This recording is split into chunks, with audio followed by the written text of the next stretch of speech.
Only 12 students are there, I think.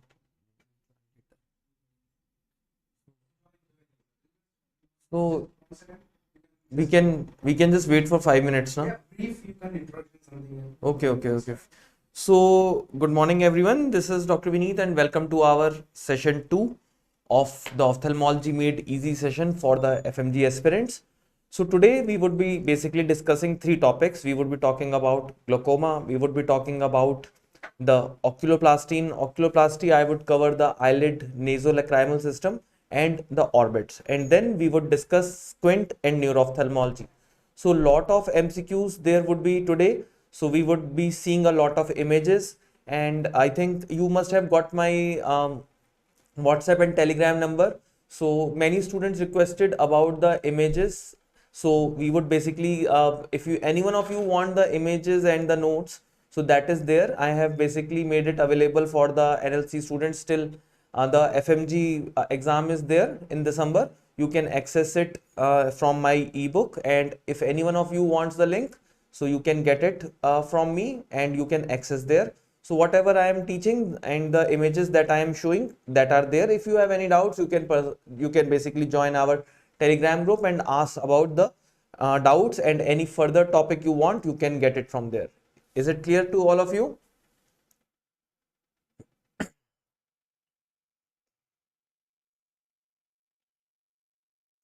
So I think few of students are joining, and we would be starting in 2 to 3 minutes our session.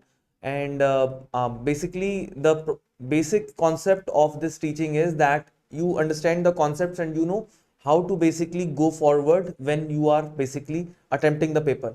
So what we have seen in FMG is that it's not the just theory or one-liners that they are asking. They are giving you the clinical scenarios and you have to answer according to the clinical scenarios. So very important is to do a lot of MCQ solving, and I would request you, or and I would suggest you to please be there in our groups and my ophthalmology made easy groups, where I would just give you a lot of MCQ practice. You can ask questions as well, and you can ask your doubts, as well as you can basically get benefited by the mentorship. So hope you would all like that, and in a minute or so I would be starting our session with the first topic of the day, that is glaucoma.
So I think one question asked by Dr. Nikita is regarding the corneal investigations. So first of all, till more students join, I am just telling you the main corneal investigations. The first one is corneal topography.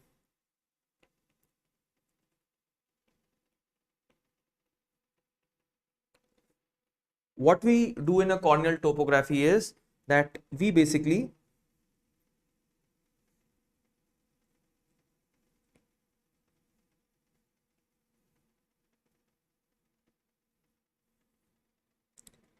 map the shape of corneal curvature.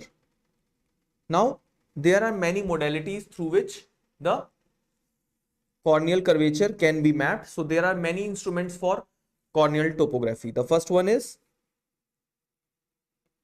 which we used to do it earlier, Placido disc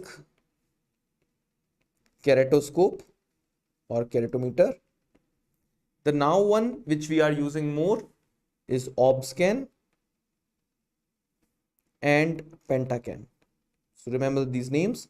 So these are the ones which we basically use for the patients where I have to see the corneal curvature. Then the second one is specular microscopy. Can anyone tell me where we use specular microscopy? So we use specular microscopy whenever we have to see the endothelial count. Okay, so normally the endothelial count is more than 2500, okay, per millimeter cube. Then the third important investigation is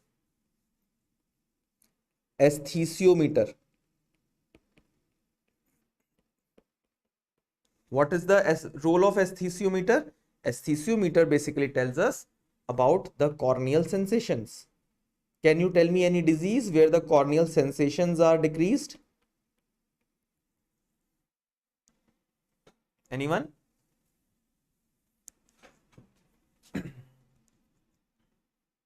So they are decreased in viral keratitis and more so in herpes keratitis. Okay, so these are some important points regarding the corneal investigations. Okay, so I'm coming back to the topic that we are going to discuss today, that is the glaucoma. Now, what is actually a glaucoma? Glaucoma is basically defined as a chronic, which is means long-standing optic neuropathy. Very, very important. Optic neuropathy, okay? It is long-standing optic neuropathy with high intraocular pressure as most important, not the only one, please note my friends, as most important risk factor, okay? And the patient have characteristic visual field defects. Now these 3 points you have to remember whenever we talk about glaucoma. Okay, so now we would discuss all these factors one by one. So first of all, the 2 questions which are asked. So first of all, they ask is, what is the earliest layer of retina that is involved whenever we have glaucoma? Can anyone tell me earliest layer to be involved in glaucoma? So it is the retinal nerve fiber layer. Okay, and what in retinal nerve fiber layer is firstly involved? So if they ask what are the first cells that are involved, then anyone, the answer would be ganglion cells.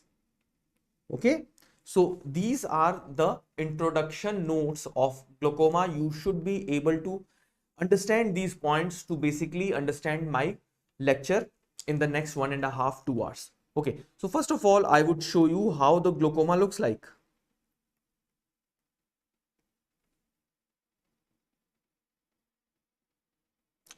So if you can see this picture, this is one of my patient of glaucoma. So through this picture, I would be basically telling you the signs of glaucoma.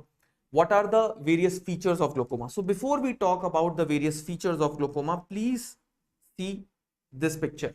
In this picture, you are seeing this whole part of your eye, which is called optic nerve. Do you all agree? So in optic nerve, what you are seeing is inside the optic nerve, you can see this yellowish area. Now this yellowish area is called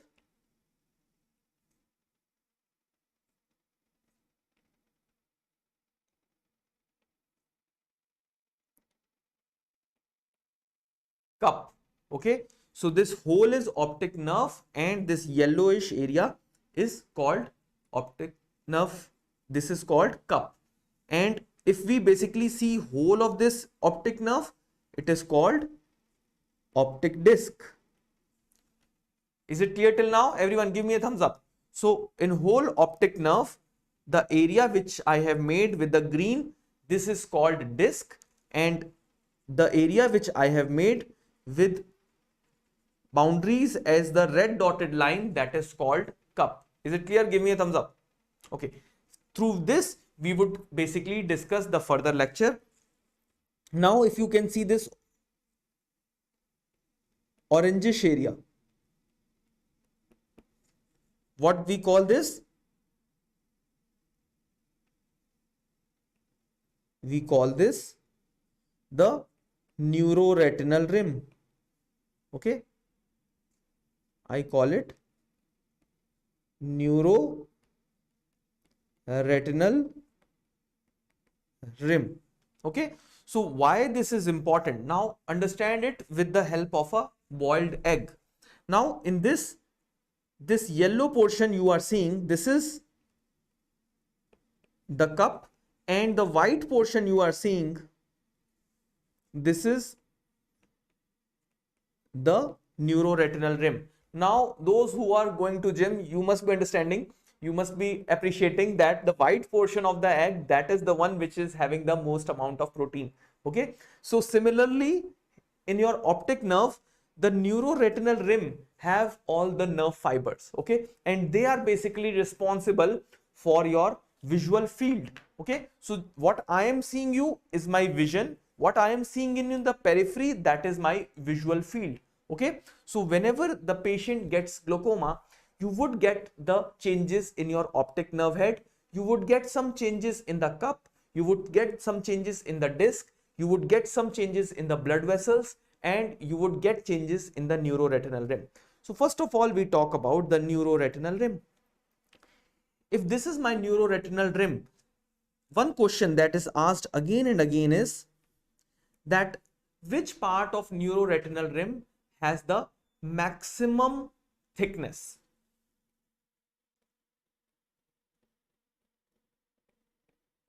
So thickness of the neuroretinal rim is maximum in its inferior part. Though in this egg, it is looking like superior, but actually it is basically reversed. The maximum thickness is of the inferior rim, then the superior rim, followed by the nasal rim, and followed by the temporal rim. Give me a thumbs up if you are able to understand. Okay. So inferior neuroretinal rim, that has the maximum thickness, followed by superior, nasal, and then temporal. So I can say it follows a Isn't rule. And this was a previous year question. Okay. Now what happens is, whenever there is glaucoma, this rim starts shrinking. Okay. So the amount of fibers in the neuroretinal rim, basically they start getting decreased, and slowly all the quadrants are involved. Initially the inferior and superior are involved. If they ask which part of the neuroretinal rim is preserved till last, so my question is, even in advanced glaucoma, I am writing it by a short form G, even in advanced glaucoma, your nasal rim is present. Now why I am telling you that this rim, your nasal fibers, they are basically making the opposite side of your visual field. What I mean, Dr. Ajita, here is that if we talk about inferior fibers, they are basically making the superior field. If we talk about the nasal fibers, they are making the temporal field. If we talk about the temporal fibers, they are making the nasal field. If we talk about the superior fibers, they are making the inferior field. Do you all get my point? So my superior, inferior, nasal and temporal. Okay, if I am talking about this eye, this is my nasal, this is my temporal, superior, inferior, this is my field. And when I have glaucoma, my nasal fibers are basically left till end. So what this means, which field is basically left till end? Even in advanced glaucoma, which field is left? So yes, so even in advanced glaucoma, nasal rim is present. So my temporal field is still there. Okay, so that is a very, very important point which you have to remember when we talk about the glaucoma. Okay, so when we started every chapter, I told you the lens is basically derived from surface ectoderm, your retina is derived from neural ectoderm. So similarly, your optic nerve head, it is derived from optic stalk of neural ectoderm. Okay, this is its embryological origin.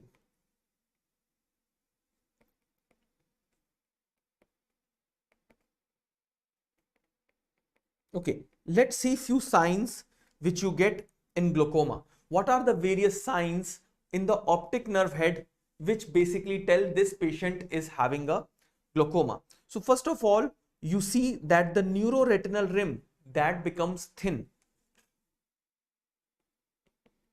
So the first sign is thinning of neuroretinal rim. I am talking about optic nerve head signs of glaucoma.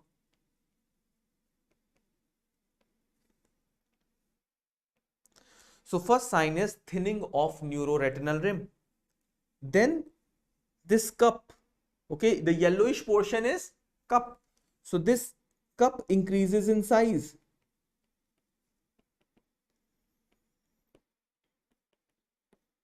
Okay, then can you see these vessels?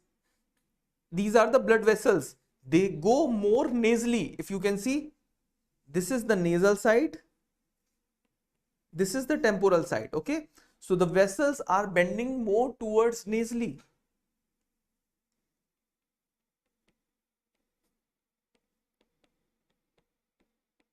Nasal bending of vessels. Then we have the right and left cup, they have different size. Okay, so difference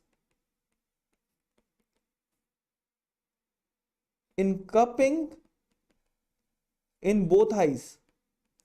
Okay, then you would have bearing of blood vessels. Now what is the meaning of bearing of blood vessels? Okay, so can you see this image? Everyone give me a thumbs up if you this image is clear to you. So this is sometimes a red free photograph which we basically do. How long this has been started? So it's a 5 minute Shankar which we have started. So this is the optic nerve head which we basically see, and I have taken a red free photograph. Now if you can see, can you see this arrow and this blood vessel? So this is one of my patient where I have done a red free photograph, and it very clearly shows that the optic nerve, this blood vessel in the optic nerve, it is basically traveling through the cup area. This yellowish portion is the cup. Can you all get my point?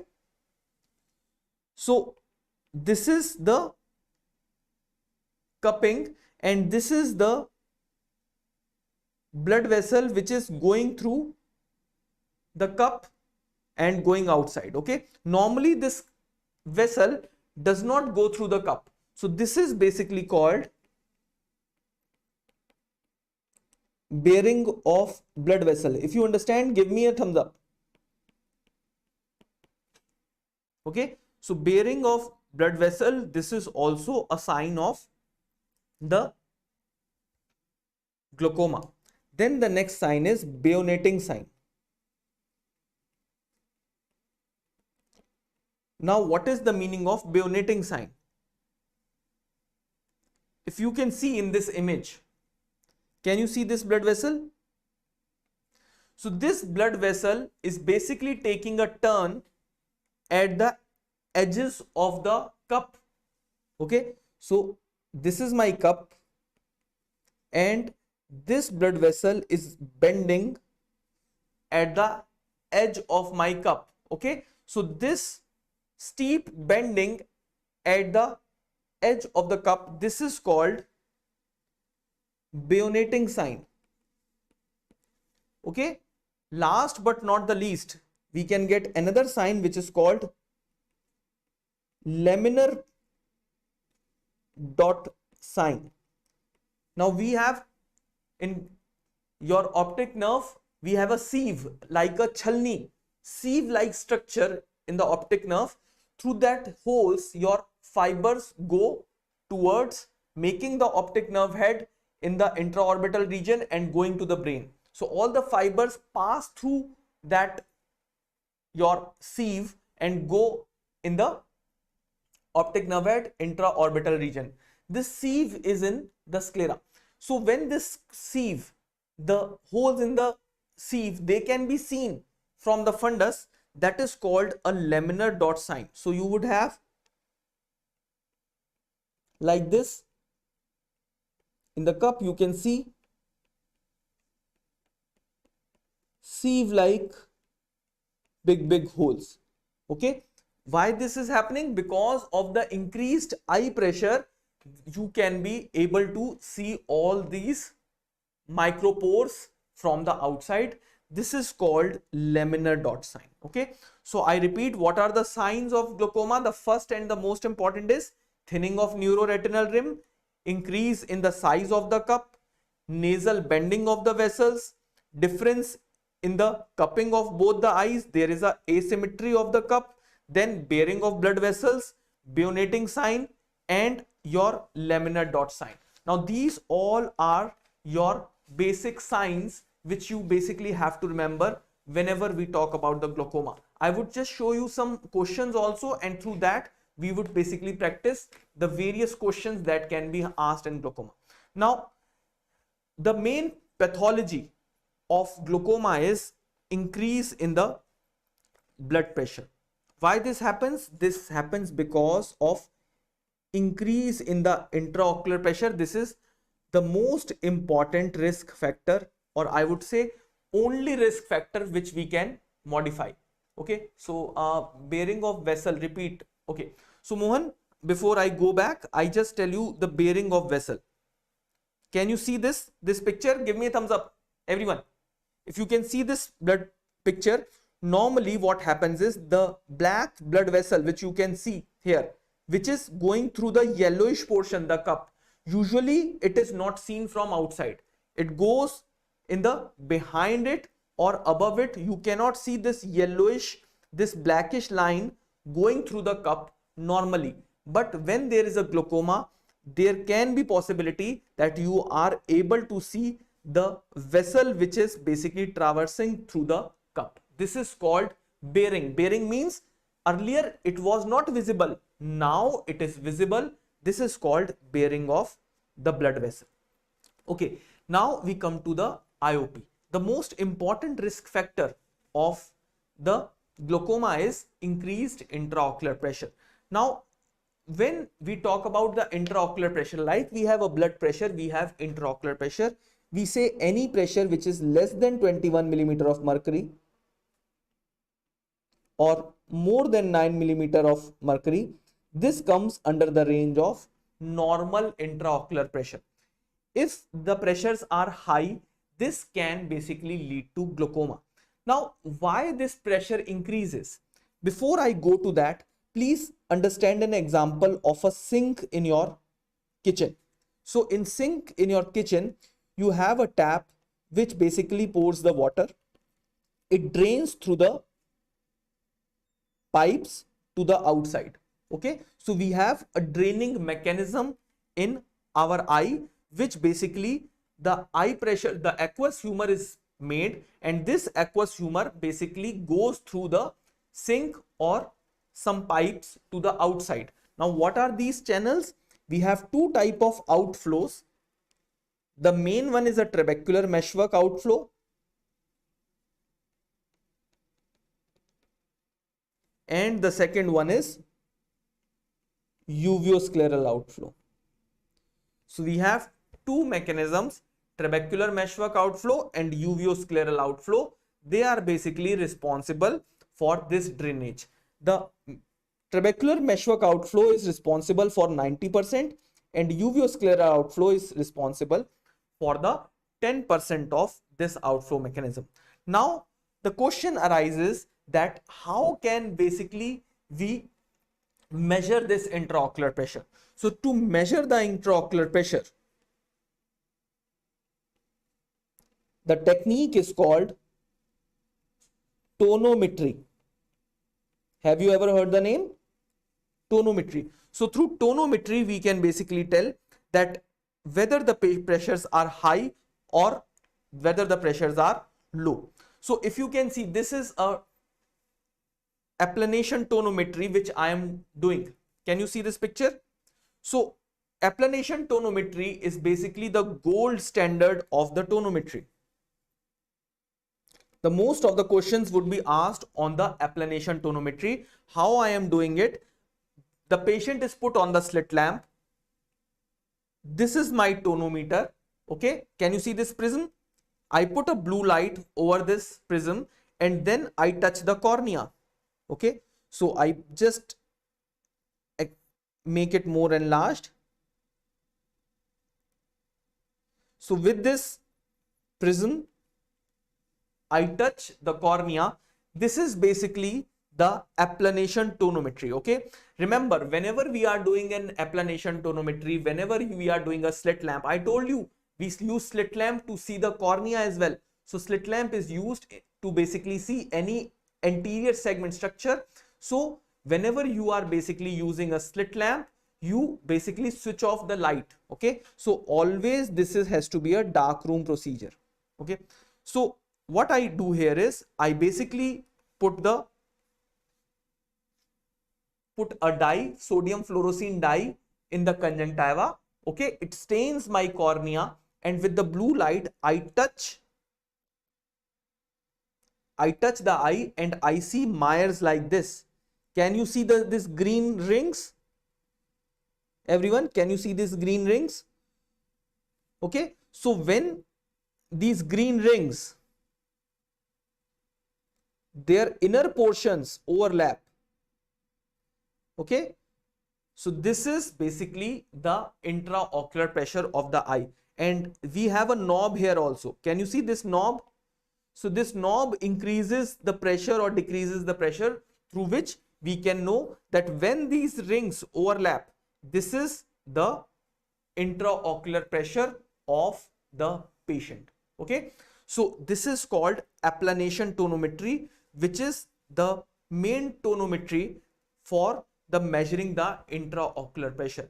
Now let's say if your cornea is very bad, your cornea is scarred, cornea have very much, the patient is not able to open the eyes, he is not able to get your instructions, there is a small child. So we have now another instrument which is basically called tonopen, and through tonopen we do not need a slit lamp. Through this knob, can you see this knob, everyone? Through this knob we touch the cornea at various places and your intraocular pressure comes here. So it is looking like a thermometer.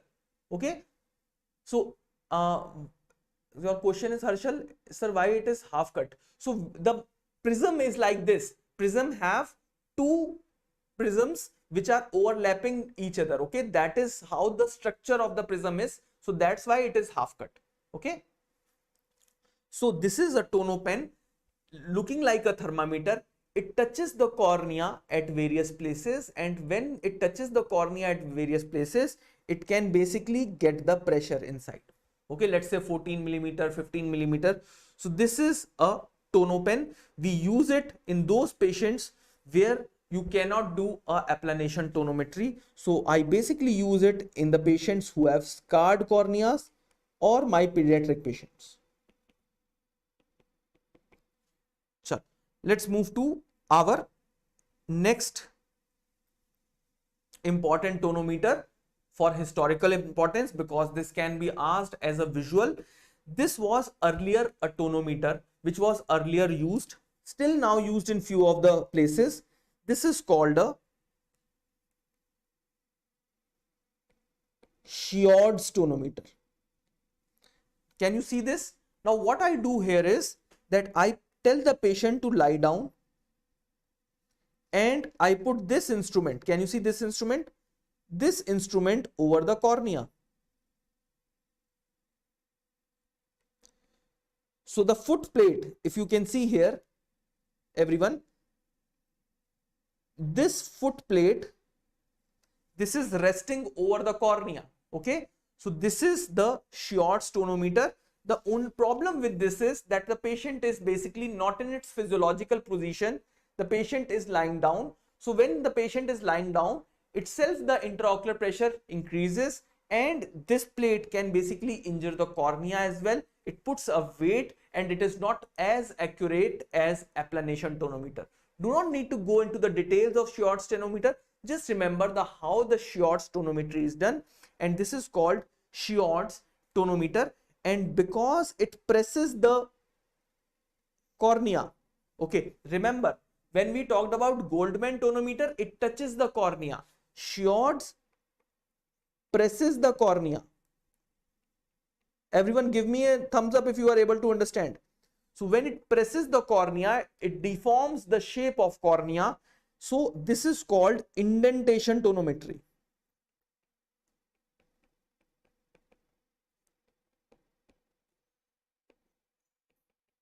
Okay, so this is called a indentation tonometry.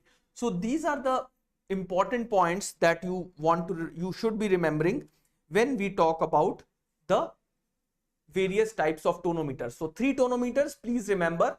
The first one is the most important, Goldman applanation tonometry. The second one is your Schiord's tonometry, and third one is the non-contact, sorry, the contact tonometry, which is called tonopen. Okay, so these are the important tonometers that you should be remembering when we talk about the various tonometers. Okay, now we talked about the outflow mechanism. We told that there is a trabecular meshwork, and through trabecular meshwork the intraocular pressure, the aqueous humor drains, that basically regulates your intraocular pressure. Now how it actually looks like, a small diagram. This is my cornea, this is my sclera, okay, this is my iris. This area, this is my iris, this area which you can see, this area is called angles of the eye.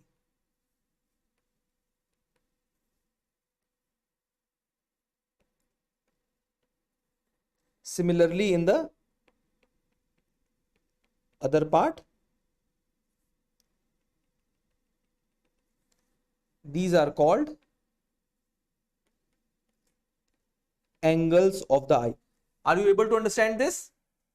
Okay, so these are the angles of the eye, and through this all the drainage takes place, because here are your trabecular meshwork.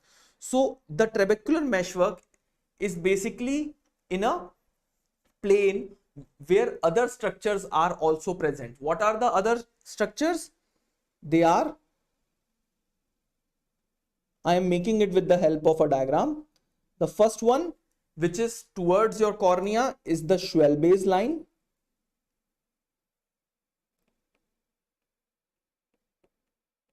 Schwalbe's line.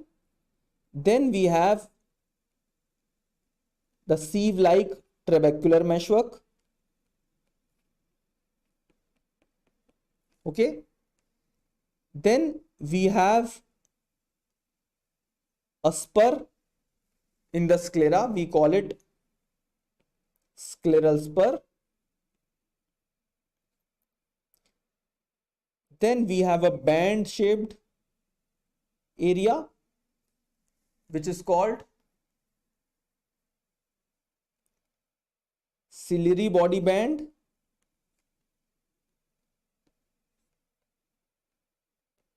and then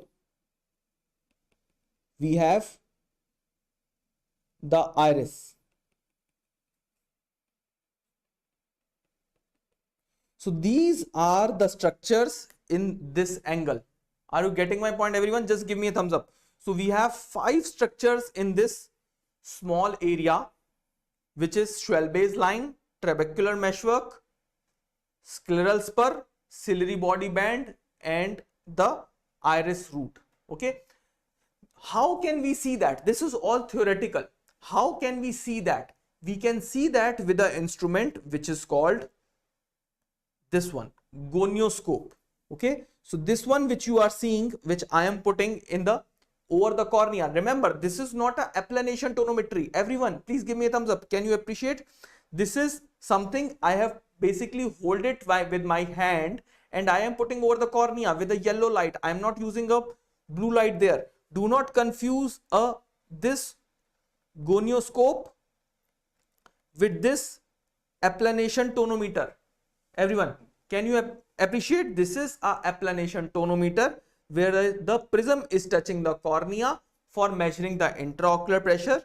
Blue light is basically shown here, and then this is the gonioscope. So what we have to remember is gonioscope is basically used to see this structure, which are called the angle structures. Is it clear, everyone? Okay. So gonioscopy basically shows us the various angle structures and how it is seen. Can you see? This is my iris. Now you cannot see the other structures here. You can just see the white here. You cannot see the trabecular meshwork. How the trabecular meshwork is seen? If you can see here, can you see this brownish line? Everyone, can you see this brownish line? So this brownish line which you are seeing, this is the trabecular meshwork. Okay. So in this patient, you can see the trabecular meshwork. So this is open angle, and in this patient you cannot see the brownish line, that is you cannot see the trabecular meshwork. So this is a angle closure. Okay. So there are various types of gonioscopes. You have the gonioscope which I use like this. This is called indirect gonioscope, and you can have other type of gonioscopes as well, like this. Okay. This is another type of gonioscope. This is called a direct gonioscope. Okay. So do not need to go into too much details what is direct, what is indirect, but just remember that there are various types of gonioscopes which can be used for, basically they would ask which is the investigation of choice to diagnose a patient of open angle or an angle closure glaucoma. So your gonioscope is the investigation of choice to diagnose a patient of the open angle or a closed angle glaucoma. Anyone having any doubts till now? Okay, chalo, let's move to our next point, that why the glaucoma is so important to us, why the patient should be so much scared of glaucoma, why should we basically have a problem in the glaucoma. When I talked about the cataract, I told that there is a blurring of vision. I cannot see you, that is my vision, central vision. When we talked about retina, our central vision. We talked about macula, our central vision. So what happens in glaucoma is my visual field decreases. Okay, this is my visual field, all is my visual field. Okay, so this field of vision decreases, and we are not able to understand why this visual field is decreasing. And when it decreases a lot, I can only see in the center, I cannot see in the periphery. So slowly and slowly my peripheral vision is decreasing. This is the main problem in glaucoma. So the main problem in glaucoma is irreversible damage to visual field, which starts from periphery. Now, first of all, to remember this, how much should be our visual field? What is the normal range of our visual field? Let's say this is my eye. Okay, whenever we talk about visual field, we talk about a single eye. So my visual field have a superior range. Normally it is around 50 degree. Then we have nasal field, which is around 60 degree. Inferior field, which is around 70 degree. And temporal field, which is around 90 degree. Okay, so this is our normal field of vision. Now, my question to you is, I told you when I started the session, in glaucoma, which of them, superior, nasal, inferior, temporal, which field is basically gone at last, or which field is damaged at last? Your options are superior, nasal, inferior और temporal. Last में कौन सी field जाती है? And why?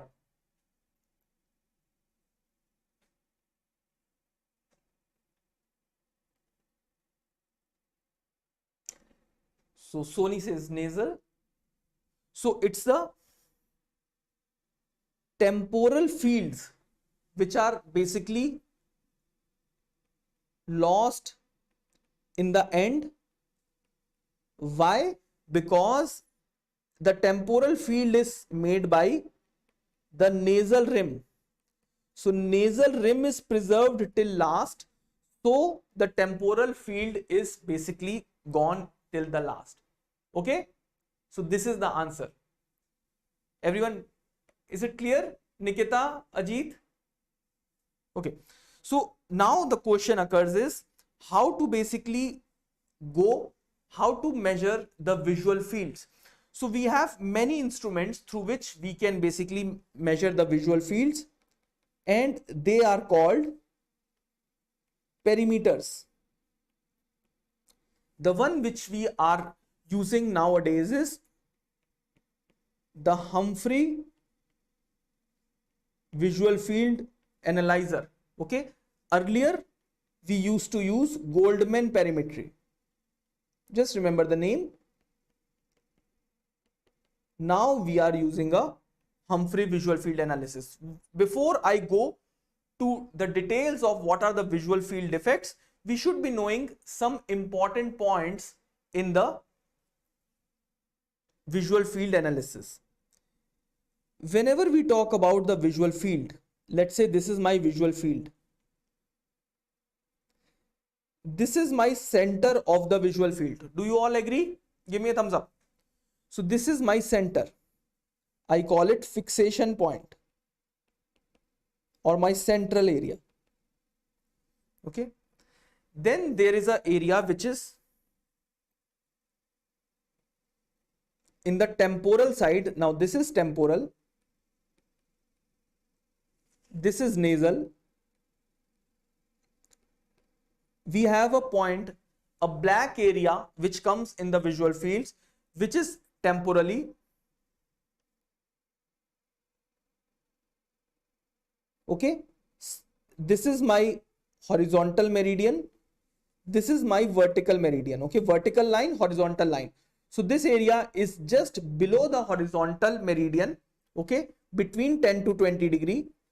And this is away from the central fixation. This area of black area, which is called scotoma. Scotoma is the place where we cannot see. So this is called blind spot. Have you ever heard about this name? Give me a thumbs up, those who have heard about the name. So this is blind spot that corresponds to the optic nerve. Okay. So why I am telling you, in a normal visual field also we can have a black area where we are not able to see, because at this area is represented by the optic nerve head. Now Dr. Ajit would ask me, Dr. Gunjan would ask me, sir, why are we not able? I can see above the blind spot, I can see below the blind spot, I can see nasally, temporally to the blind spot, but why at the optic nerve I am not able to see at this area? The reason is, at the level of optic nerve, you do not have your photoreceptors. I told you there are two important cells in the retina, the rods and the cones. Okay, they are responsible for getting the light, making a night and the color vision. So in optic nerve head, we do not have the rods and cones. So that's why, Dr. Jashna, we get a blind spot. Okay. Now, the main area where the glaucomatous defects start is around the 25 degree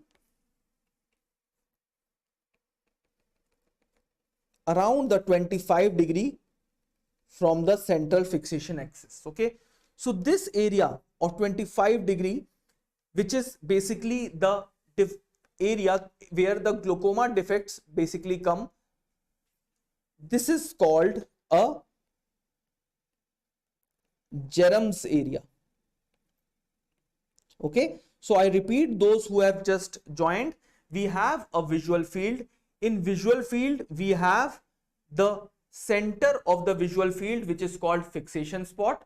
Then we have the blind spot, which is corresponding to the optic nerve head area, and we have a Jerum's area where there is the most probability of getting a visual field defect. Okay, now the question is how the visual field defect starts in a patient of glaucoma. So first of all, what happens is that the field of vision, I told you, superior nasal, inferior temporal. So this is my field of vision, and if I make a field of vision through a circle, okay, this circle is called isopter. Okay, I make a circle of 30 degree, okay, around me, and this is my field of vision. I call it isopter. So first of all, 30 becomes 29, 28, 27. So what is happening is there is a decrease in the field of vision. I call it isopter contraction. Give me a thumbs up if you understand this.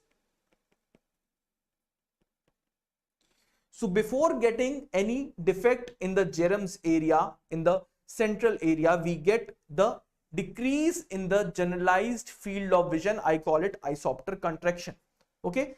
So after the isopter contraction occurs, it occurs till it increases. So my field of vision is decreasing. Do you understand, everyone? Give me a thumbs up. So slowly and slowly my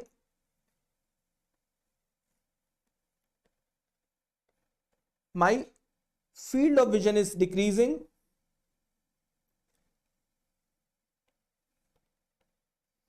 and now earlier which we were able to see the blind spot, now we are not able to see the blind spot.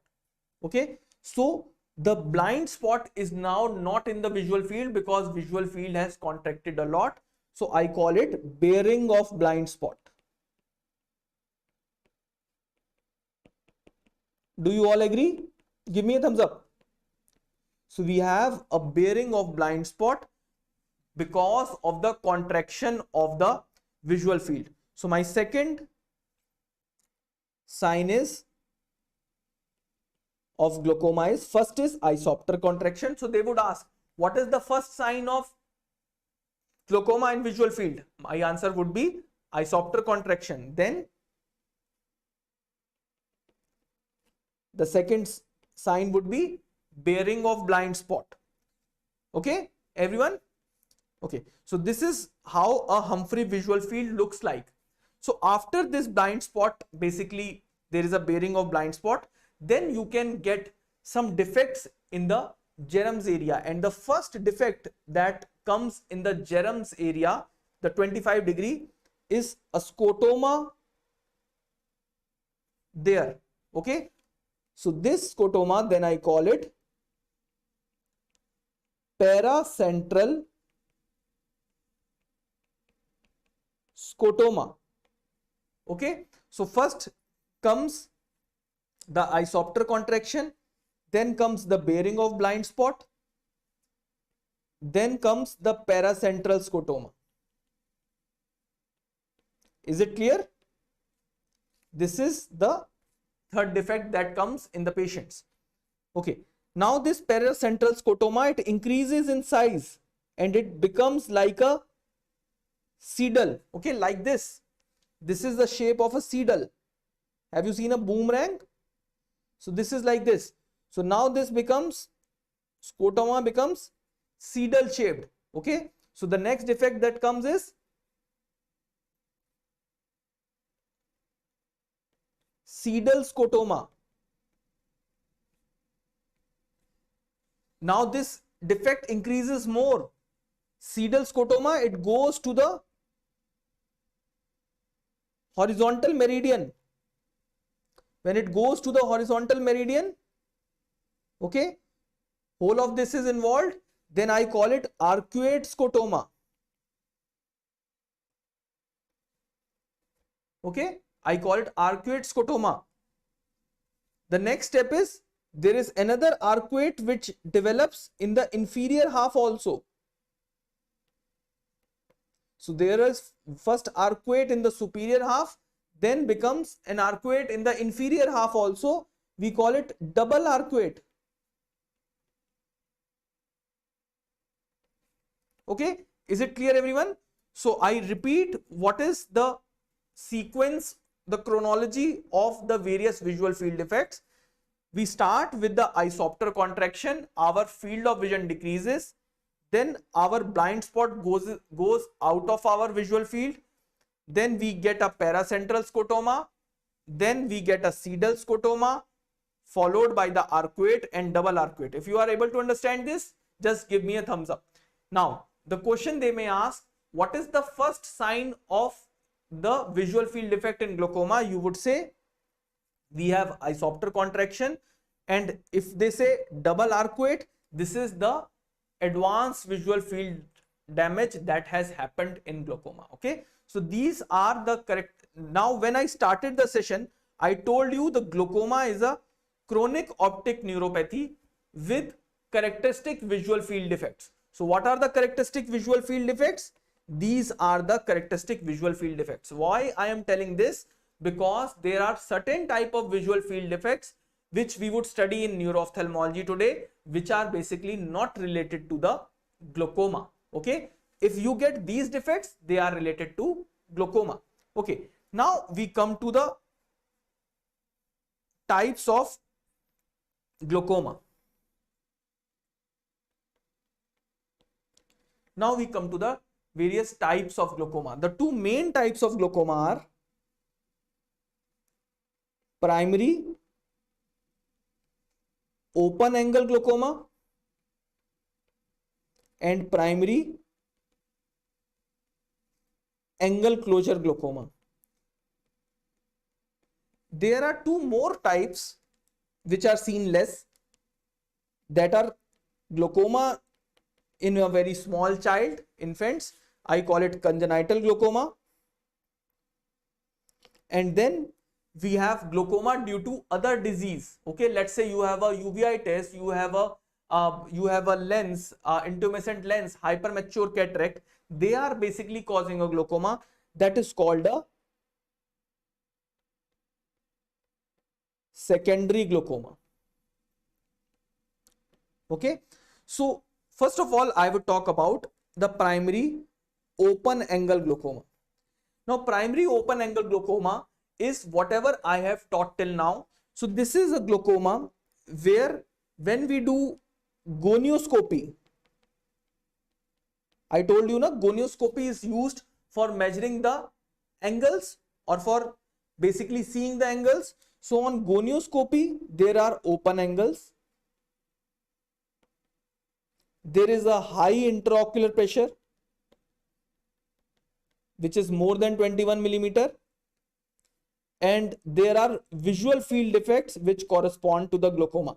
That isopter contraction, bearing of blind spots, seedal scotoma, paracentral scotoma, they are the visual field. If you get all these three, we call it a open angle glaucoma. Now they ask, what is the main treatment modality in these patients?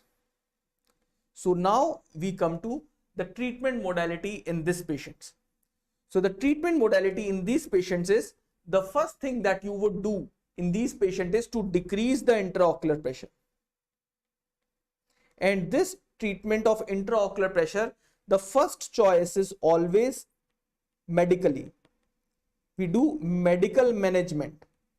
Okay, we have variety of drugs. We would study the variety of drugs like prostaglandin analogs, we have beta blockers, we have beta agonists, we have carbonic anhydrase inhibitors, we have rho kinase inhibitors, we have anticholinergics. Okay, we would study all of them, but remember, they are the first treatment of choice. If the patient is not able to put the medication, or he is non-compliant, or even after putting the medications the patient is not able to get the IOP in desired range, then we can basically go for surgical management as well. Okay, but surgical management is never the primary option.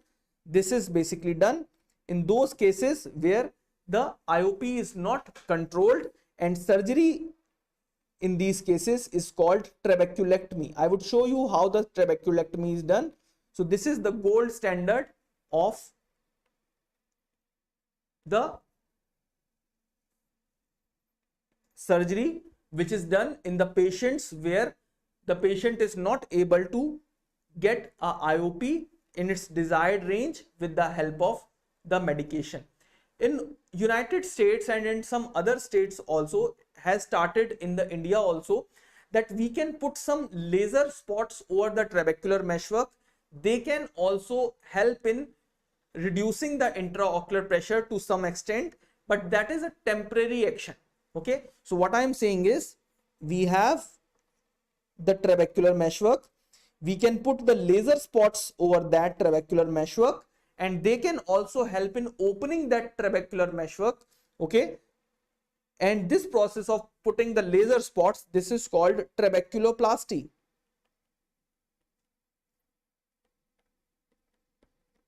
Give me a thumbs up if you are able to understand.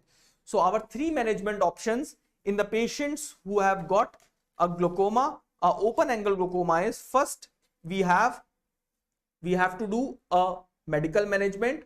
If still the IOP is not controlled, then we go for a trabeculoplasty, or we can go for a surgical intervention in these cases. Now, what are the important investigations you have to do whenever a patient of glaucoma comes? So the important investigations that you do, the first thing you do is you measure the intraocular pressure. How you measure it? What is the gold standard? Please answer in the comment section. Then you measure whether the angles are open or closed.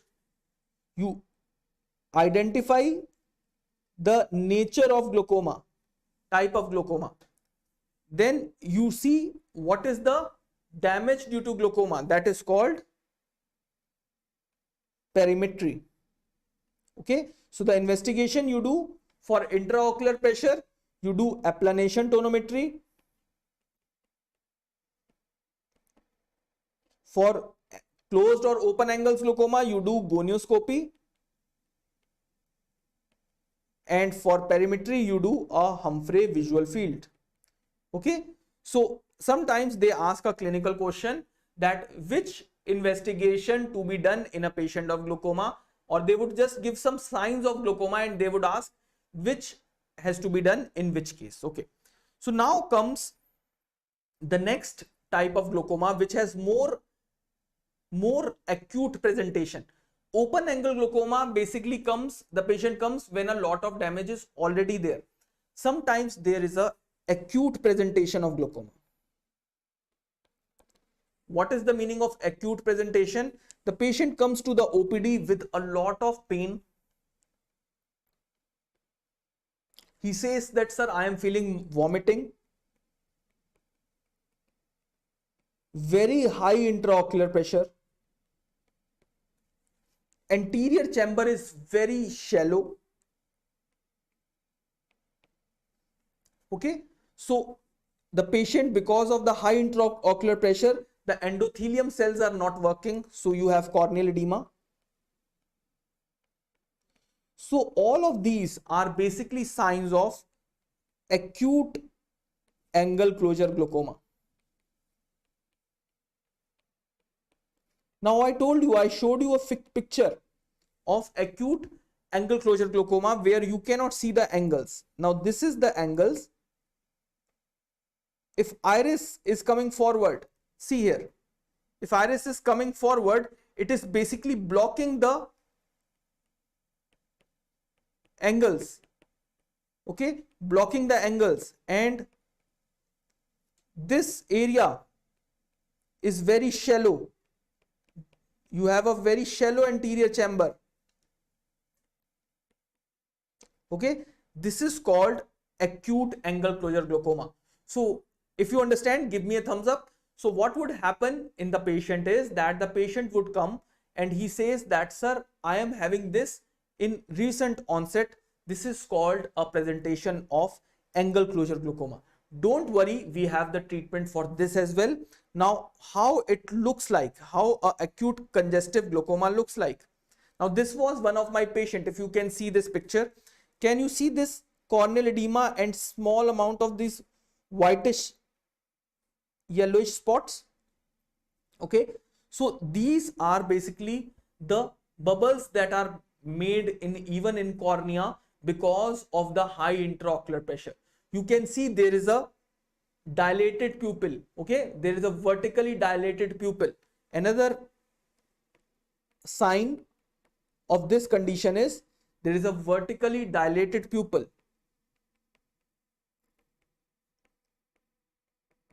Because of the high intraocular pressure, you are getting a corneal edema, okay, and you have a very shallow AC. How you would basically treat the patient? First of all, you would tell the patient to lie down, okay. So when the patient lies down, what happens is, let's say I'm lying down, so my eyeball is going back, okay, so or my weight is going back. So what happens is, if I'm lying down, my eye is going back, so the lens part, this is going down, so it would basically open the angle. Are you getting my point? So it won't fully open the angle, but it would help.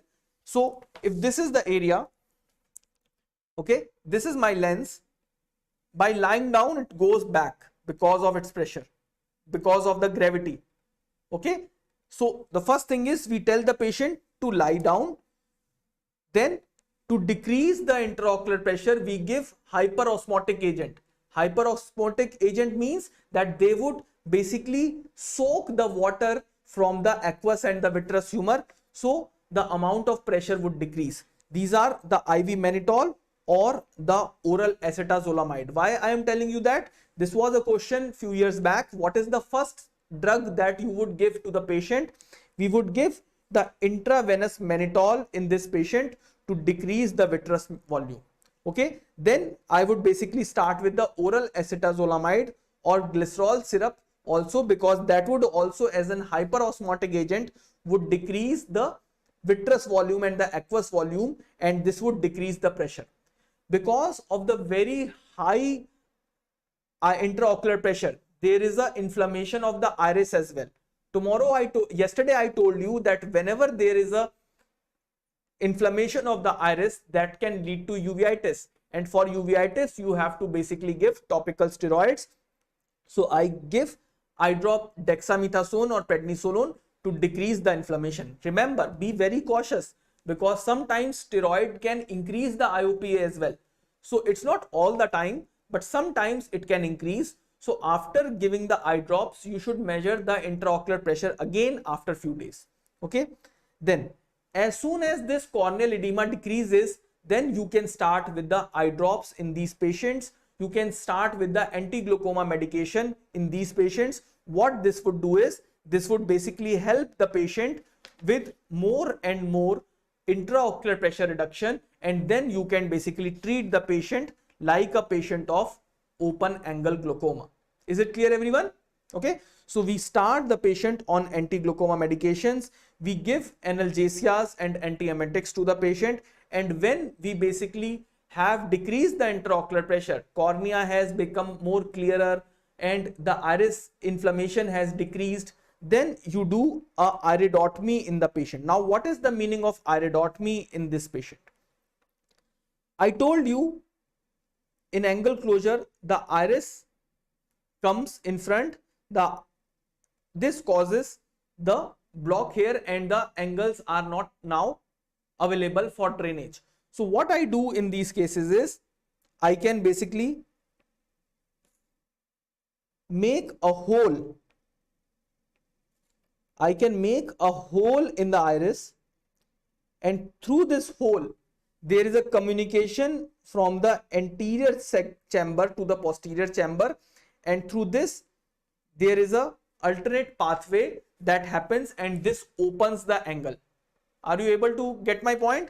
So I make a hole in the iris through which there is a communication between posterior to the iris to the anterior of the iris, and the circulation can come again, and this would open the angles which are closed in a angle closure glaucoma.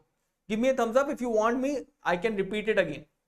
Okay, so this is called, through the laser which I open, make a hole in the iris, this is called YAG iridotomy. I told you yesterday that YAG laser can also be used in making a hole in the capsule also. Okay, when I was talking about posterior capsular opacification. So similar thing we can do it when we do a YAG iridotomy as well. Okay, so in YAG iridotomy what we do is we make a hole in the iris, and through which the blockage basically removes, and the fluid, like this is the blockage. Okay, this phone is a blockage, we have fluid here, we have fluid here. I make a hole in the phone, and through which the fluid basically can easily circulate between the anterior and the posterior to the phone, and this would basically cause the circulation to again come, and this would open the angles. Okay, so this is the meaning of YAG iridotomy, which is very essential procedure when we are dealing with the angle closure glaucoma. Now let's say we, even after all this, YAG iridotomy, anti-glaucoma medication, everything, still the pressures are not decreasing. So in that case, when still the pressures are not decreasing, we go with the next step of surgery, that is called a trabeculectomy. So when is the trabeculectomy done? When is the surgical management done? So surgical management is done when IOP is not controlled on all medications or surgery or lasers, or the second is patient is not able to put the eye drops, not tolerant to the medications.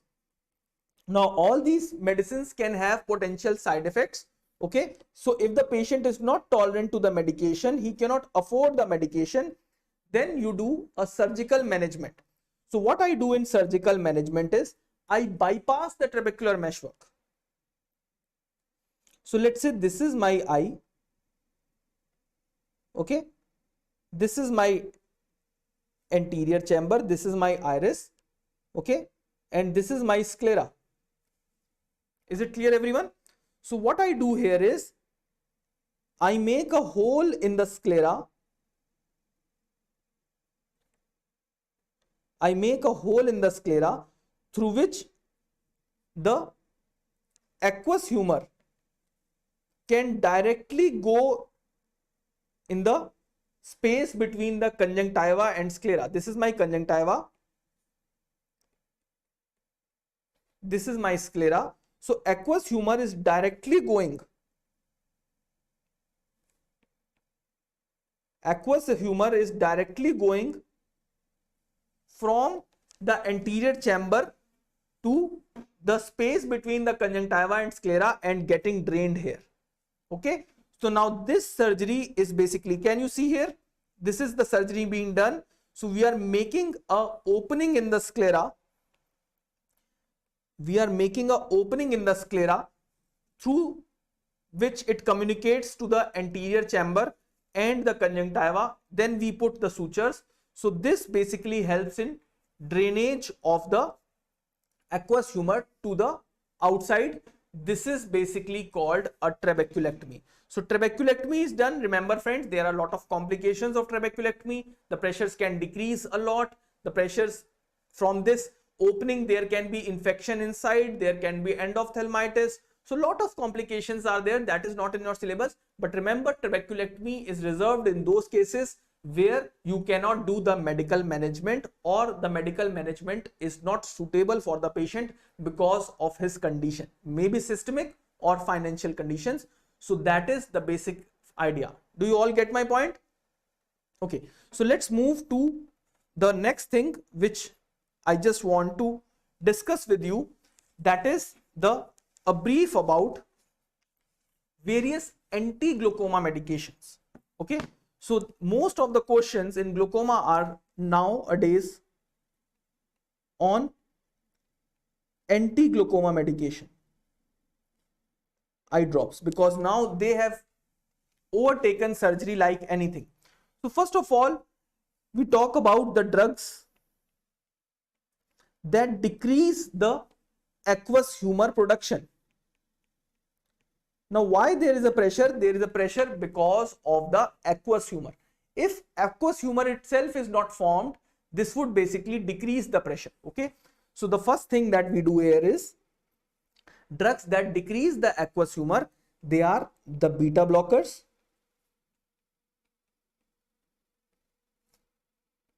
okay, then there can be alpha agonists or carbonic anhydrase inhibitors. Okay, so they are basically decreasing the aqueous humor production. Then can there be anything which increases the trabecular meshwork outflow? So either we can decrease the production or we can increase the outflow. So the drugs which increase outflow, they are the PG analogs, anticholinergics, and the last but not the least, the new class of drug which is called Rho kinase inhibitors. There are hyperosmotics too. I told you when I talked about the management of acute congestive glaucoma that mannitol, glycerol, they basically soak the water from the aqueous and the vitreous humor. They are the hyperosmotics. So we have another class which is hyperosmotics. They are your mannitol and glycerol. Okay, now we come to all of them one by one. So first is my beta blockers. Can you name any topical beta blocker which is used in glaucoma? So what they do is they basically decrease the activity of the adenyl cyclase, and they basically make sure that the aqueous humor is not produced. I am not going into too much of detail, but here remember, they decrease aqueous humor by decreasing the activity of adenyl cyclase enzyme.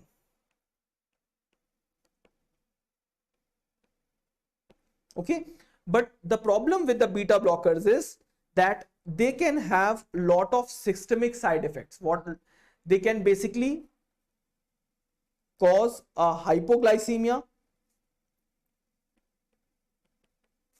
they can have cause bradycardia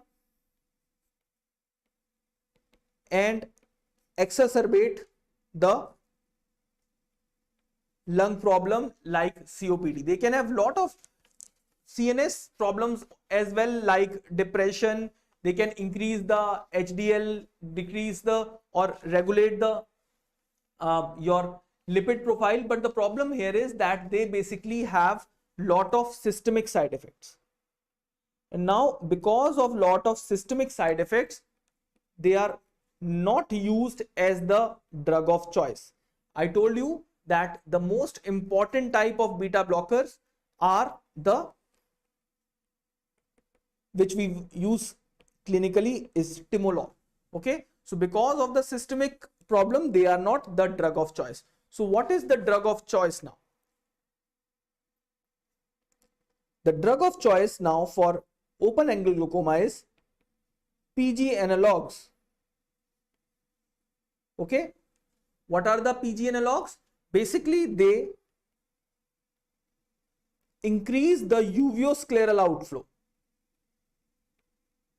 They increase the uveoscleral outflow and they decrease the intraocular pressure maximum. 25 to 30% decrease in the intraocular pressure is there whenever you are using the PG analogs. Maximum reduction. They are almost free from systemic side effects. Very low. But they can have some side effects in the ocular region. Okay, in the eyes they can have some side effects, which was asked few years back. So the main side effect of PG analog is they can change the color of eye. I call it heterochromia. So we have heterochromia iridis. They can increase the size of your eyelashes. Increase in the size of eyelashes.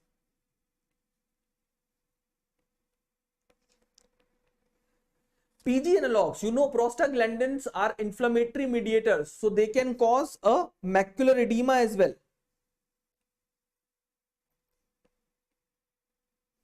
And whenever there is an inflammatory condition like uveitis, you cannot use them.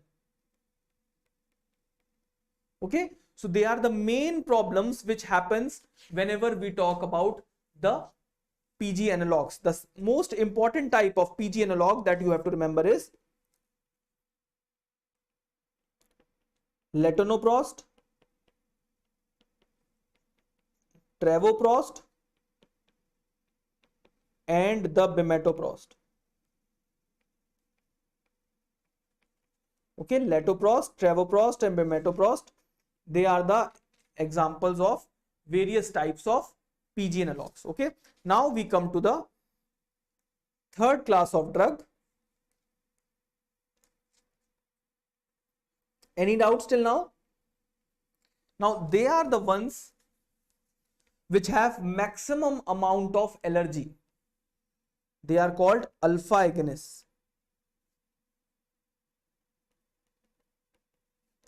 So alpha agonists are like brimonidine. They also decrease the aqueous humor primarily.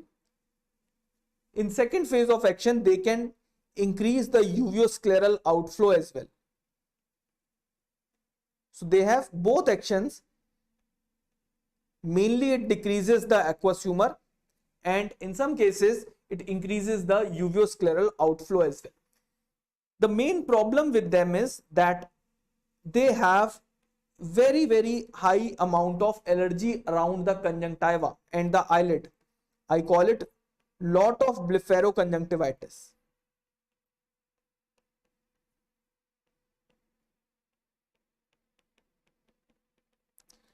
The second problem in these patients is that they cannot be given to children because they can cause CNS depression.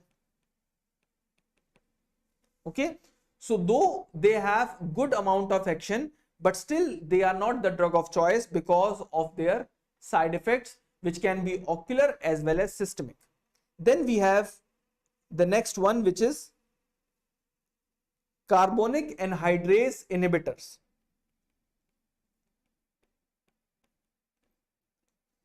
The example of carbonic anhydrase inhibitors is dorzolamide. Okay, so what these does is that, as you know, carbonic anhydrase, they basically decrease the aqueous humor production. Now this is the only class of drug which can be given both topically as an eye drop and can be given systemically as well. with the name acetazolamide.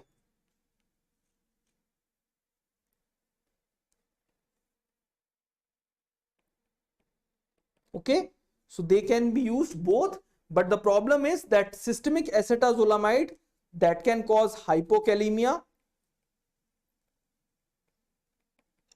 renal stones, okay, and topical ones have sometimes allergy and lot of stinging sensation. Whenever you put the eye drop, it stings like anything, chubta hai.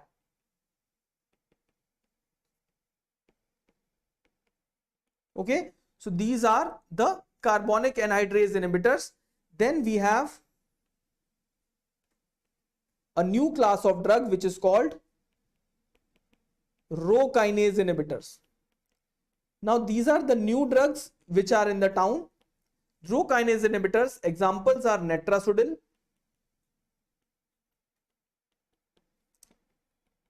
ripasudil. What they do is they increase the trabecular meshwork outflow.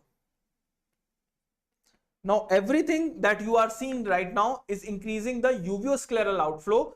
The trabecular meshwork outflow is basically increased by Rho kinase inhibitors, but they also have the side effect that they cause a lot of redness in the eye. So side effect is lot of redness in the eye. I call it hyperemia. And one more question which can be asked. So anything which you want, slide up please, Devi.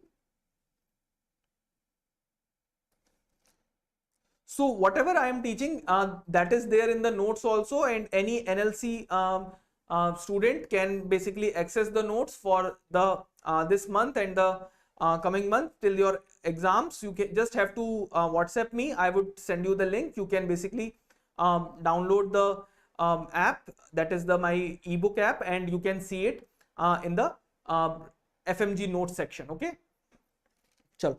So redness and hyperemia, sometimes what it does is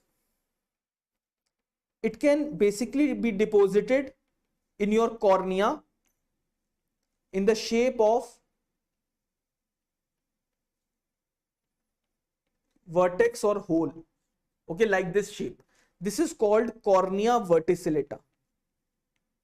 There can be other drugs which also can cause cornea verticillata. This was a previous year question, like amiodarone, phenothiazine, chloroquine. But usually what it does is it do not have effect on the vision of the patient, but this can be a potential side effect. Now the last but not the least, the only drug which can be used, now whatever these drugs I have told you, they are approved for your open angle glaucoma. Only drug which can basically contract the iris muscle is pilocarpine. Okay, so pilocarpine is the only drug which can be given in open angle glaucoma. It can be also given in angle closure glaucoma. How it acts? It basically acts by contraction of which muscle? It causes the miosis, pupillary constriction, contraction of sphincter pupillae. Okay, it causes the contraction of sphincter pupillae, and by contraction of sphincter pupillae, it opens the angles. Okay, but it also shares its side effects, like it can basically cause retinal detachment, and it can basically a lot of pain in this area near your brow. Some patients may get cyst in the iris as well. So iris cysts can be also formed. So this is also not a very comfortable medicine in myopia patients, or those patients who are the young patients who have to basically do the near work as well as they are working. Okay, so these are some important points regarding the pharmacotherapy of glaucoma.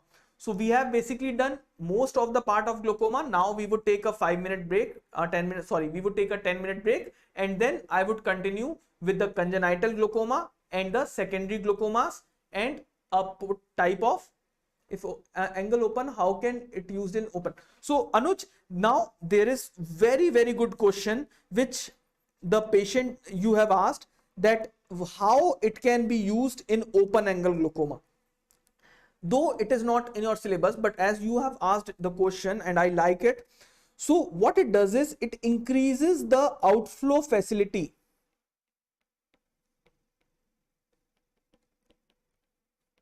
of already patent trabecular meshwork. How? Basically what it does is, we have two types of muscles in the ciliary body, the longitudinal ciliary muscle and the spherical. Okay, so longitudinal and circular ciliary muscles are there, so it pulls the longitudinal ciliary muscle. Okay, this longitudinal ciliary muscle, when it pulls it, it opens the patency of the trabecular meshwork. Okay, so that's how in many patients of open angle glaucoma they get a more IOP reduction with this part. Okay, now we have one more question with Harshraj, that why the retinal detachment. Now the thing is, let's the patient is having a myopia and already thin retina. Whenever you put a pilocarpine, it contracts the iris, and you know that iris, ciliary body and the retina, which is the starting of the retina, which we call ora serrata. So this is basically all are very near each other. When iris basically contracts, it can basically pull the other structures as well, which can already which can make a hole in the already thinned out retina. Okay, so that's why it can cause a retinal detachment as well. Is it clear? Rhegmatogenous retinal detachment. Okay, so till now you can just put the questions there and I would be back with the answers when. Okay, DOC which type? Doc, which type of retinal? Rhegmatogenous retinal detachment. Rhegmatogenous, it would make hole, that would cause a rhegmatogenous retinal detachment. Okay, chalo, let's have a break of 10-15 minutes, then we would be back.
Hello 1 2 3। हाँ ठीक है, चलो फिर ठीक है, तो फिर बढ़िया।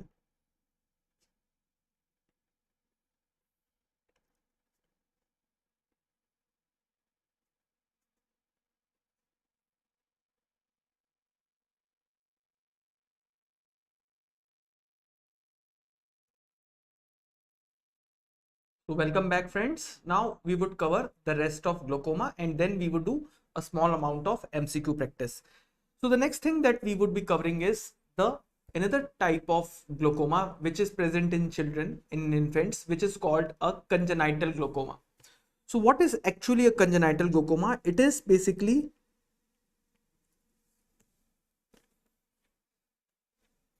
जो पेंसिल में इश्यूज होता है. So congenital glaucoma is basically pathogenesis of abnormal development of angle. Now angle is not open or closed, it is not formed normally.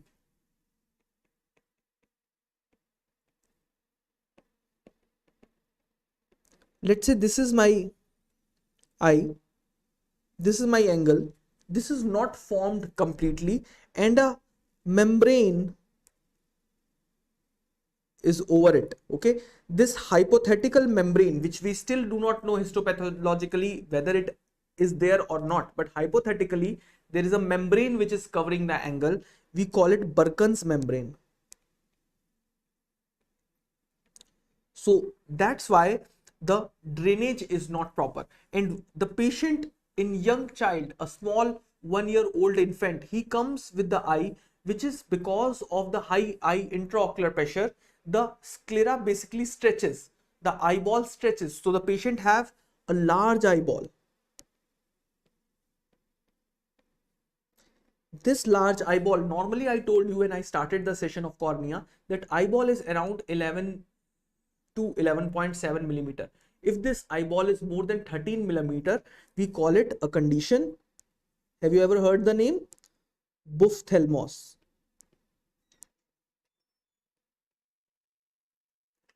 So these patients are having a large eyeball, large cornea, and they are having difficulty in light. So patient, as soon as you put the light, patient basically closes the eye. This is called photophobia. So the patient comes with triad of photophobia. The patient has, because of the edema of the cornea, large stretching of the cornea, there is hypersensitivity of the corneal nerves. So the patient is having epiphora, watering in the eyes, and the patient is having blepharospasm.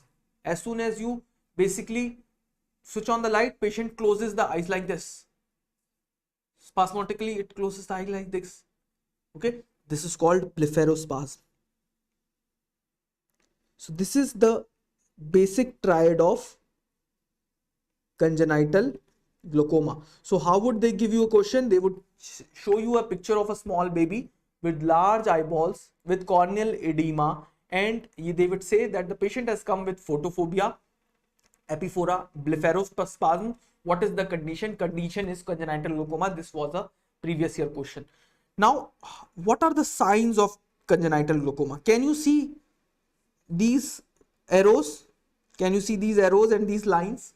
Okay, so what are these lines? These are, I just enlarge it more. So these lines are horizontal strias. This is one of my patient. Now she is a young girl, so she has been operated for glaucoma long back. So you get horizontal stria there, and these horizontal stria in the cornea are called Habs stria. Okay, so what is Burkin? Is a hypothetical membrane, Muskan, over the angles of the eye.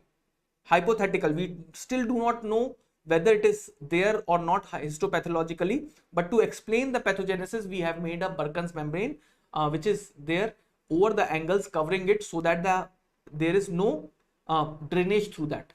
So this half stria is the horizontal stria. Now do not confuse the half stria with the vogued stria. Can anyone tell me? I told you, where are vogued stria seen? So vogued stria are the vertical stria that are seen in keratoconus. Okay, so Hab stria in congenital glaucoma and Vogt stria in the keratoconus. Now comes the what is the management in these patients. As I told you that there may be a hypothetical Burkin's membrane, so we go inside the eye in the trabecular meshwork, and with the help of a blade we can basically pierce the membrane, or we can clean that membrane. Okay, like this you can clean that membrane with the help of a knife. We call this procedure as goniotomy. So the first procedure that we do, initial procedure that we can do in these patients, is goniotomy. And if the IOP is not good or not controlled even after goniotomy, the second procedure that we do is what we do in adults, that is a trabeculectomy, where the opening is made from anterior chamber to the subconjunctival space, a scleral opening, plus we open the Schlemm's canal. Through Schlemm's canal there is a drainage to outside, and that opening of the Schlemm's canal, that is called trabeculotomy. So we combine two procedures, trabeculectomy plus trabeculotomy. This is the surgical management, because the eye drops, the anti-glaucoma medications do not usually do well in these small children. And one drug which so many times is asked, which is not to be given at all in small children, is totally contraindicated, is, can anyone tell me? Brimonidine, because it can cause a CNS depression. So brimonidine is totally contraindicated in the patients who have basically got a congenital glaucoma. Okay, so chalo, let's move to our next topic. The next topic is, let's say even after doing a glaucoma surgery, the patient is not able to get the intraocular pressure in a nice range. Then what would do? So then the second thing what we can do is, we can put a tube, put a tube inside the aqueous humor. Is it clear, everyone? We can put a tube inside the aqueous humor, and this tube would then drain the aqueous humor to the outside. This tube is called valves. Okay, we have two type of valves. One is called Ahmed glaucoma valve, and other is called Berwald's glaucoma valve. So when they have to be put, when the trabeculectomy surgery has failed. Okay, so even after trabeculectomy surgery there is a fibrosis and the pressure are still not controlled, then you can put the valves. Second is when you cannot do a trabeculectomy surgery. Sometimes I told you, when I was talking about the retina, I was talking about a disease which is called 90-day glaucoma. Do you remember? Can anyone tell me where we see 90-day glaucoma? We see it in the patients who have basically got a central retinal venous occlusion months back. So you can have a neovascularization which has caused a neovascular glaucoma. I told you the management of neovascular glaucoma I would discuss when we talk about glaucoma. In neovascular glaucoma, there is so much synechia, so much blood vessels, that if I try to do this invasive surgery, trabeculectomy, this would cause a lot of bleeding. So because of the lot of bleeding that is there, there would be blockage of the any channel that I basically make. So to avoid this, I can just make a tube, put a tube inside the anterior chamber to decrease the IOP. Okay, so in neovascular glaucomas,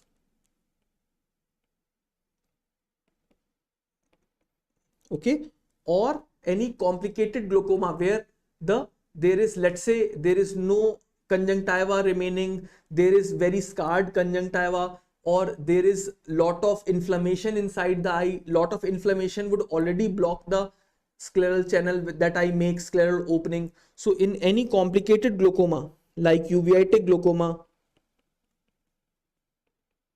after doing a corneal transplant where we do not have any space for trabeculectomy.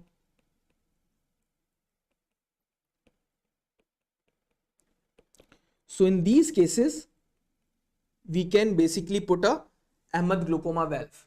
Do you all get my point? Now I would just show you how the Ahmed glaucoma valve look like. This is a patient which I have operated. So can you see here? This is the tube. Okay. So this is the tube which is there. I have put like a stent inside the anterior chamber. Okay. So these are called glaucoma valves, which are basically being used whenever we do a complicated glaucoma surgery or the glaucoma surgery which we have done has already failed. Now, the next come is secondary glaucoma. The most important secondary glaucoma, most common type of secondary glaucoma in India is pseudo-exfoliation glaucoma. We have a pseudo-exfoliation syndrome. What happens in the pseudo-exfoliation syndrome? That around the pupil, we have whitish pseudo-exfoliative material that is deposited. This whitish pseudo-exfoliative material can also deposit around the angles and it can block the angles there. This pseudo-exfoliated whitish fluffy type of material which is there in the pupil and in the periphery, this can also be there over the lens.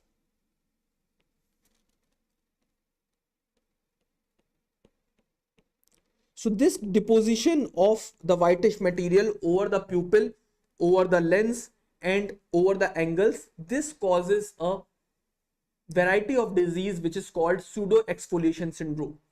When we talk about glaucoma, because of the angles are involved, so it can basically decrease the outflow of the trabecular meshwork, which can increase the IOP. So what are its features? So pseudo-exfoliation per se can cause glaucoma because it is deposited in the iris. It would avoid any dilation or contraction of iris. Are you getting my point? So it would cause a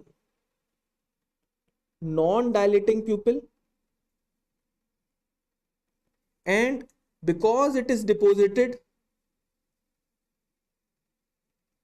over the anterior part or capsule of the lens, it can basically look like a bull. Okay, so you have a large eyes, so eyes like bull, we call it bull's eye sign. So we can have a bull's eye sign also in the patients of pseudo-exfoliation syndrome. Now, sometimes what happens is that in some systemic disorders like in Sturge-Weber syndrome,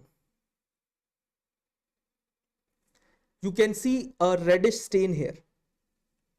Can you see all? Everyone give me a thumbs up. Can you see a reddish stain here? This is called a port wine stain.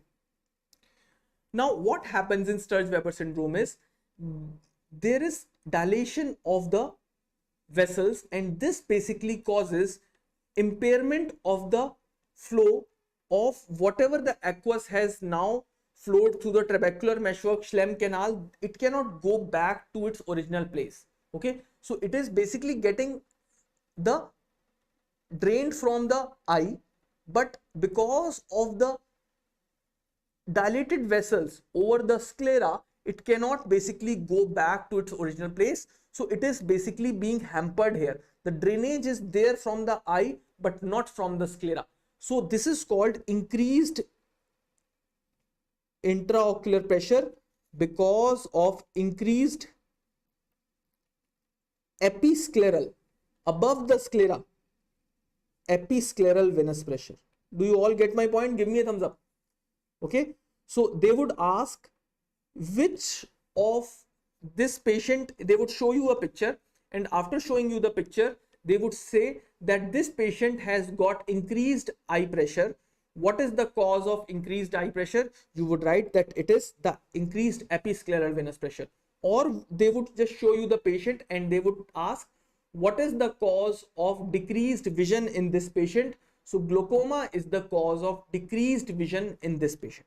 Okay, so now we come to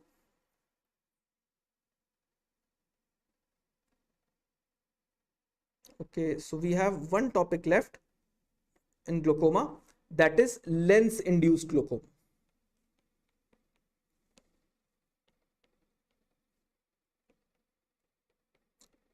Now I told you when we were discussing about the uh, hypermature cataract, we told you that this can lead to phacolytic glaucoma. Now this lens, this mature lens can basically cause two types of glaucoma mainly. In one type of glaucoma, the lens increases in its size.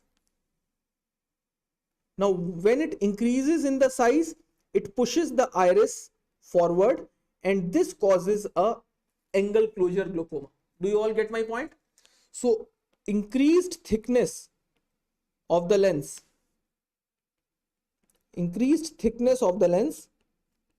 this basically swells the lens and obliterates whatever is the space in the anterior segment. This is called a secondary angle closure glaucoma.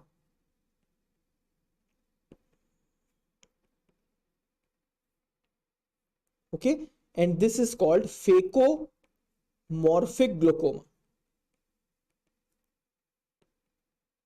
Okay, my friends, this is called a phacomorphic glaucoma. The second is diopter changes. Amir, I am not able to get your question. Okay, so the second is when this lens becomes too much sclerotic, the refractive index and the density of the inner material that increases, it becomes hypermature. Then through some micropores in the lens capsule that are formed, this lens antigens can come in the anterior segment. And when this lens antigens, they come in the anterior segment, they can cause a lot of inflammation there. And this is called phacolytic glaucoma. Okay, so they can basically ask the question in two ways. This is a secondary open angle glaucoma. So how would they ask a question? They would ask a question in two ways. In the first way, they would basically say that the patient comes with intumescent lens, shallow anterior chamber, very high intraocular pressure. What is your diagnosis there? So your answer here would be the phacomorphic glaucoma. If the anterior chamber is shallow, then it is phacomorphic glaucoma, angle closure glaucoma. If they say that the patient comes with a hypermature cataract, deep anterior chamber, uveitis and very high intraocular pressure, what would be your answer? Then your answer would be phacolytic glaucoma. Now, why the phacolytic and phacomorphic glaucoma, they are important? Because in any lens induced glaucoma, after stabilizing the eye pressure, okay, you reduce the eye pressure by giving mannitol, glycerol, anti-glaucoma medication. The final treatment in these patients are always do a glaucoma IOP control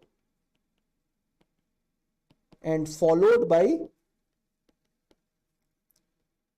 cataract surgery. Okay, so only IOP control would not work because the pathogenesis is your cataract. So you have to do a cataract surgery in these patients to basically finally give the vision to the patient and decrease the intraocular pressure. So change करते हैं sir, lens change. Amir, you can just ask. I'm still not able to get your question. You can just ask me personally. Okay, so I have given my number. This is 8826622125. You can personally WhatsApp me and I would just understand your question and then I would explain it. Okay. Chal. So with this, I end the glaucoma section. Before we end the glaucoma section, let's do few questions. Okay, so my first question is, a patient presented with pigment dispersion on anterior lens capsule, sphincter atrophy and iris atrophy. He must have undergone an attack of which of the following? Open angle glaucoma, angle closure glaucoma, phacolytic glaucoma or congenital glaucoma. Try to answer. So there is a pigment dispersion because of the iris inflammation. There is a sphincter atrophy. So the patient would have a dilated type of pupil and the patient is having a iris atrophy. So what is the patient have undergone? Can anyone tell me?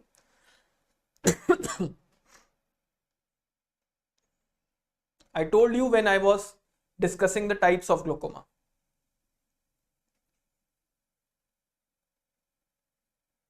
So this is a patient of angle closure glaucoma, and these three signs, pigment dispersion on anterior capsule, this is called glaucoma flecken,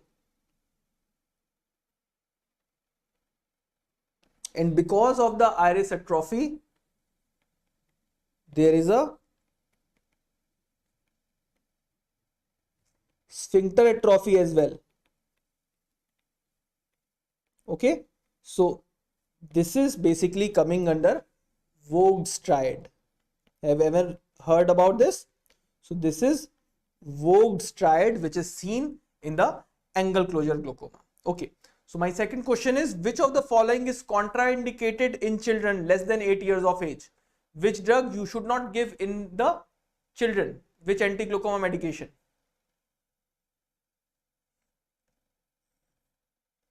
So it is brimonidine, which should not be given in these patients because this can cause a CNS depression. Okay. Okay. So now this is the picture. So a patient presented with the neovascular glaucoma where I have done this procedure. What is this procedure called?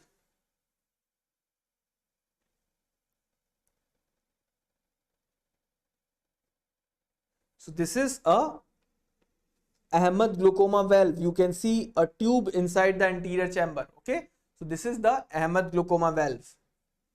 Okay. So my last question of the glaucoma is, a patient has come after we started the anti-glaucoma medication. He says that, sir, color of my eye has changed. So you must have prescribed which medication out of them? Heterochromia iridis, change in the color of iris. So this is by PG analogs. Okay. So this is travoprost. Okay. So with this, I basically cover the glaucoma section, and now we would start with the eyelid, orbit and nasolacrimal system. Okay. So those students who have joined late, I told you that we would be basically discussing 3 chapters today. That is the glaucoma, eyelid, orbit and nasolacrimal, that comes under the oculoplasty, and then we would discuss about the squint and neuro-ophthalmology. Okay, sure.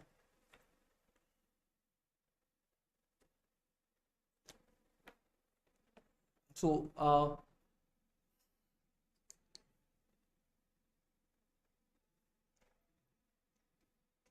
5 minutes का एक वो देना, नई PPT load करनी है, 1 minute बंद कर दो, बोल दीजिए।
Am I audible now? Okay. So whenever we talk about orbit, please remember two things. We have a eyeball, and this eyeball is there in the socket. This whole socket is called orbit. Okay. So eyeball, which is a smaller structure, where I told you about sclera, cornea, retina. So this is only 7 ml out of this whole orbital volume, which is 30 ml.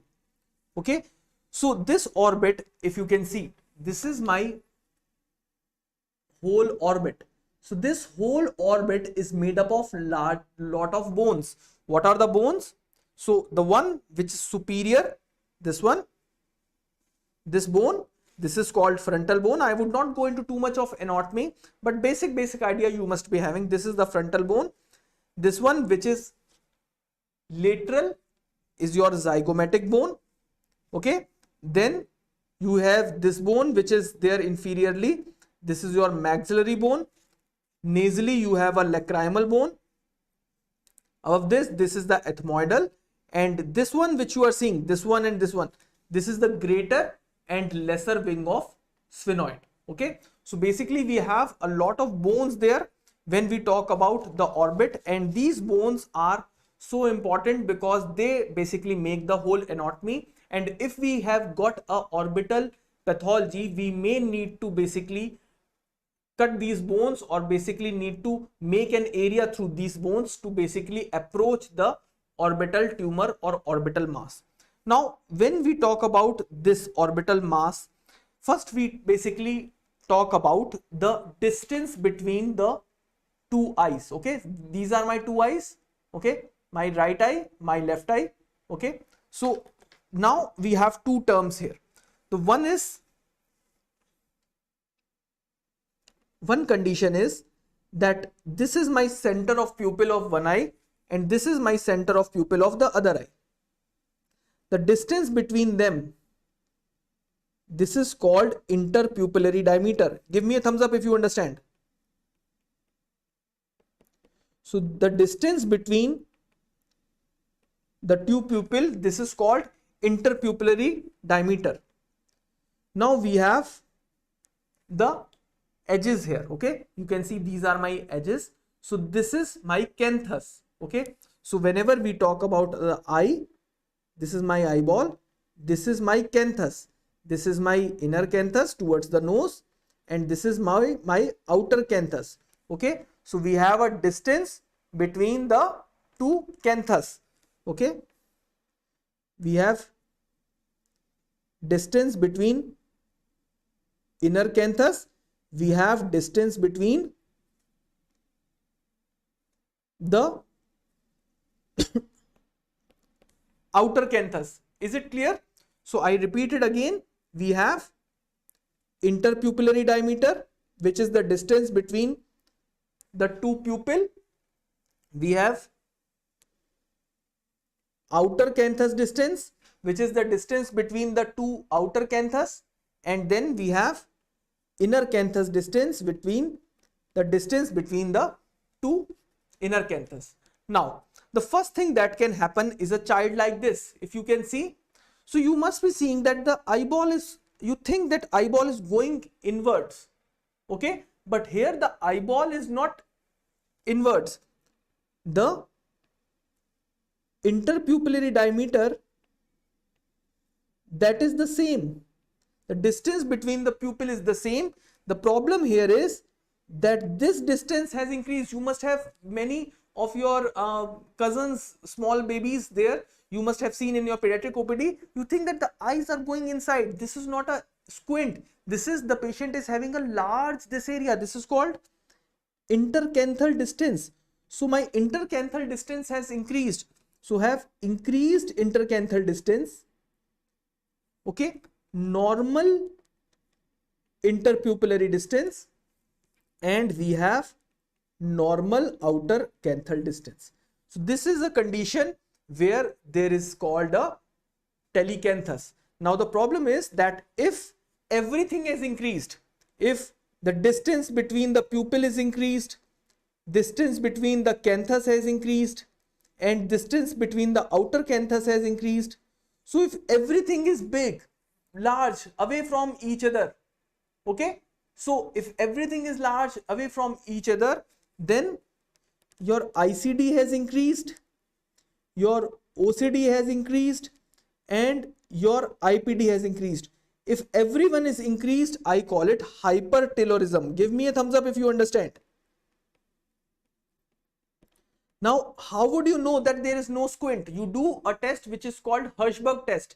I would tell you when I talk about squint, that through which you can say that there is no squint. Basically, there is just a patient with telecanthus. Okay. So, Mullidhar, your answer is Hirschberg test. Explanation would be in the next chapter. Okay. Now, the second thing happens is, what is there is the patient comes with a proptosis. Proptosis means that eyeball you think is coming forward. Okay, so eyeball is coming forward. Okay, so how to basically measure it? You basically tell the patient to, now you say that no, I say that there is a eyeball which is going forward, you say no, this is a normal one. So how to identify? What we do that tell the patient is to keep the chin like this. Okay, so I would just demonstrate it to you. So this is called a head tilt test. एक minute time, एक चीज demonstrate करनी है, अब बैठो. So I will just show it to you. हाँ. So if you can see, पास आपको दिखाई नहीं दे रहे? हाँ हाँ ठीक है. So what you do is you basically tilt the head like this and you see the position of the eyeball here. Okay, you see the position of eyeball here and you see if both the eyeballs are below your orbital bones or they are basically coming forward. Now this is called a head tilt test. Thank you.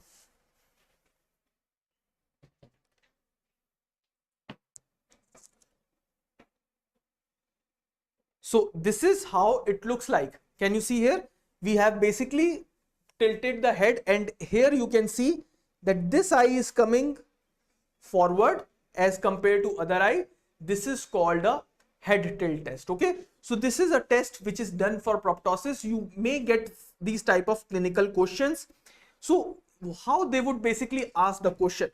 Now I would not recommend to basically cramp everything in ophthalmology. Just understand. So first thing they say that a patient has come with the acute onset proptosis. Acute onset. Now acute onset proptosis, why it can be? It can be because of any infection, let's say cavernous sinus thrombosis. Do you understand? Give me a thumbs up.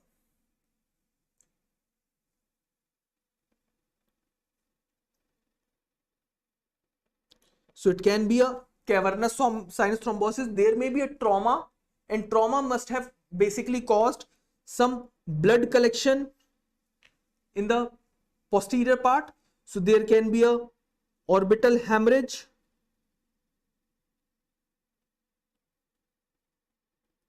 Okay, if they say that this is chronic, slowly and slowly this has happened, the most important cause, if they ask about the chronic, then it can be in adults.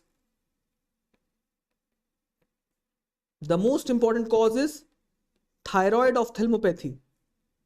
Please see the most common in ophthalmology from our notes. Thyroid ophthalmopathy. We would talk about the Graves ophthalmopathy later in this section. Then sometimes it can be congenital. It is from long standing. In children, the most common cause is dermoid. We would talk about dermoid. There can be teratomas. Sometimes we have syndromes like Poisson syndrome where the facial bones have not basically formed fully, and because of the non-growth, this basically the eye socket comes back, eye socket goes back and the eyeball comes in forward. Okay, so some syndromes we would discuss more in pediatrics. So we call it craniofacial Non-formation of bones, dysostosis. Now Mohan asked me a question, sir.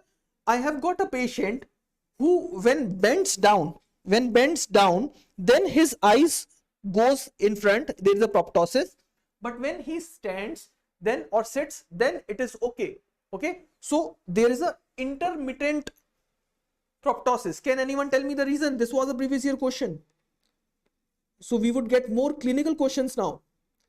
So if we have intermittent proptosis, this would be because of orbital varices, dilation of veins. Okay. Then if the patient says that, sir, sometimes the proptosis is basically I touch the eye and it is pulsating. So there is a pulsating proptosis.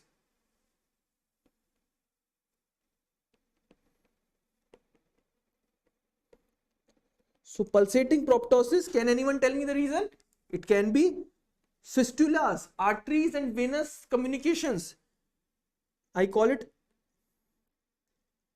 arteriovenous fistulas. Then you have a proptosis where it is axial, coming in front. Okay, most of the proptosis is axial only, but if you have a tumor in your optic nerve, okay, this is my orbit. If you have a tumor here, it would push the eye forward. Okay, like the axial proptosis can be there in gliomas,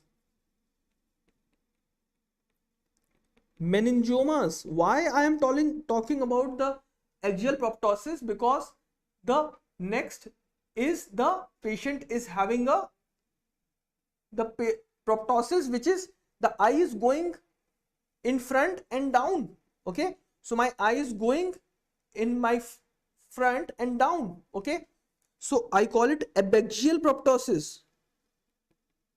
Abaxial proptosis means that eye is not going straight, it is going down also and forward also. Inferonasal proptosis, if I have a mass here,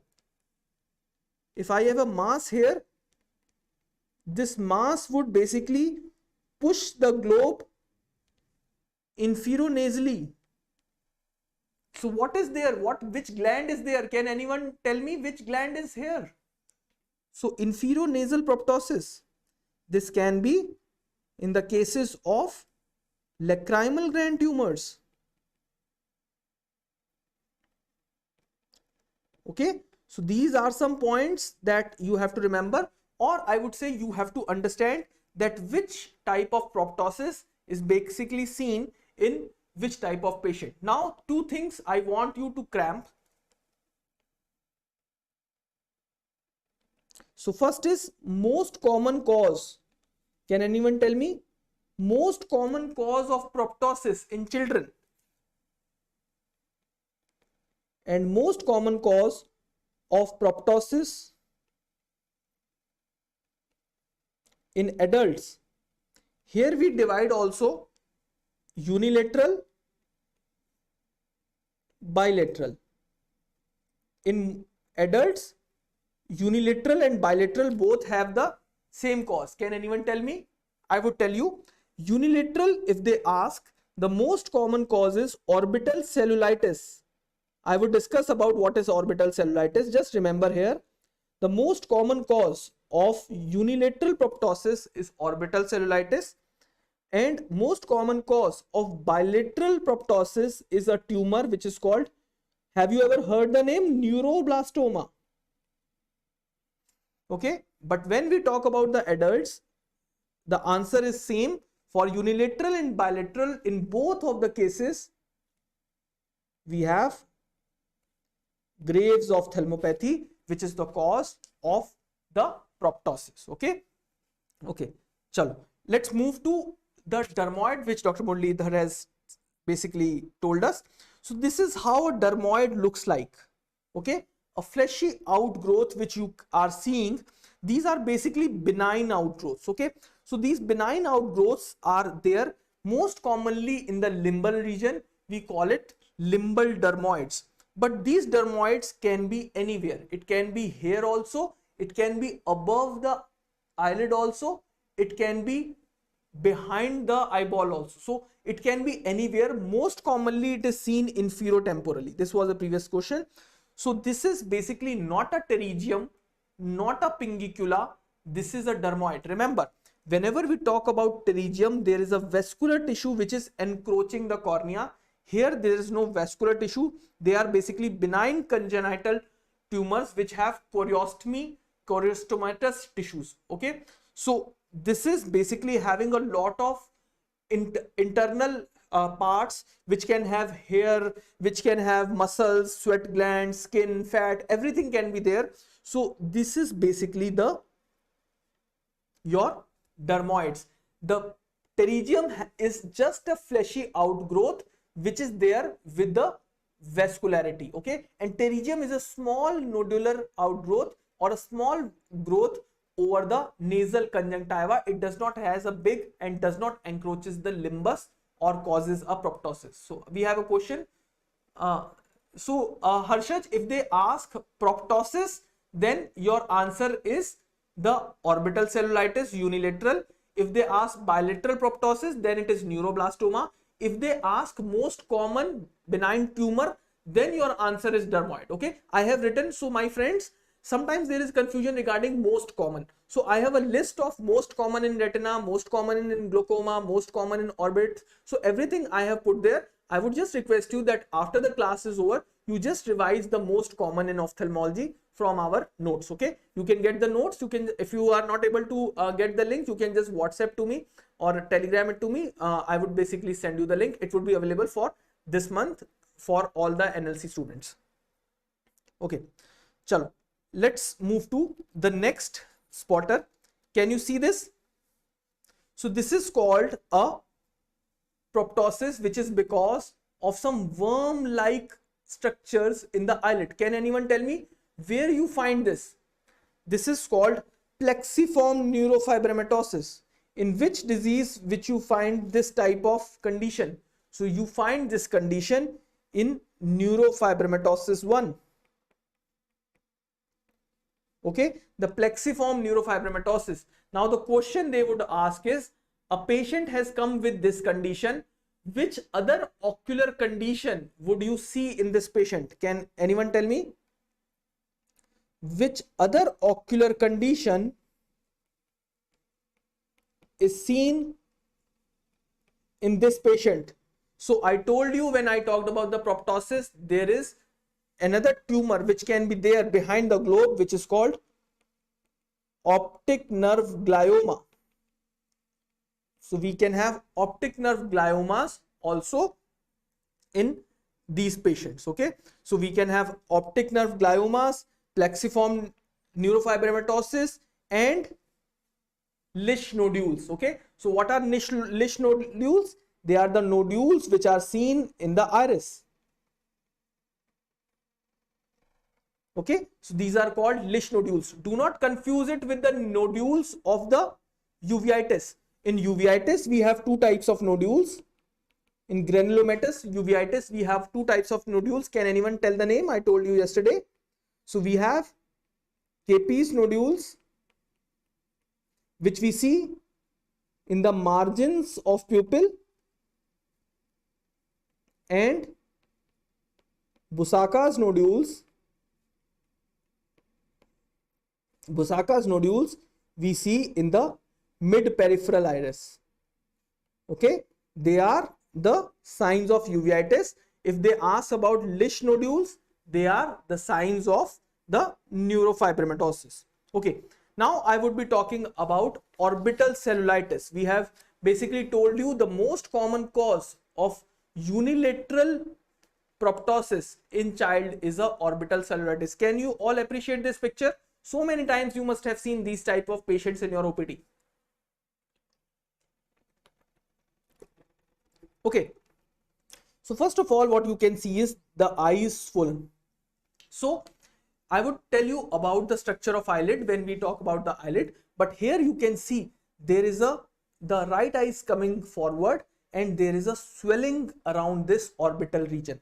Okay, so there is an infection of the glands of the eyelid as well as eyelid, and it is basically the eye which is coming forward. This is called orbital cellulitis. So we call it, define it as a inflammation of orbital septum. So we have eyelid. In eyelid, we have a connective tissue which is called septum. So if the infection involves that connective tissue and goes behind it, this is called orbital cellulitis. So the inflammation of orbital septum and contents behind it, if that is there, we call it orbital cellulitis. Now the question they ask is, this orbital cellulitis, why we can get? The first thing is the clinical features. Clinical features you can see yourself. There is a swelling, there is a proptosis. One more clinical feature that is always there in a orbital cellulitis, patient is not able to move the eyes. Okay, so patient, because of so much inflammation, there is a restriction of movement. Okay, so there is a very important sign in orbital cellulitis. There is a limitation of movement. And most of the times these patients have nasal infection as well. So this comes our previous year question, that these patients usually have infection of a sinus. Can anyone tell me which is the sinus? I have just given the hint there. So infection of a sinus there. The most common one is the ethmoidal sinus. So ethmoidal sinusitis is the most common cause of the orbital cellulitis.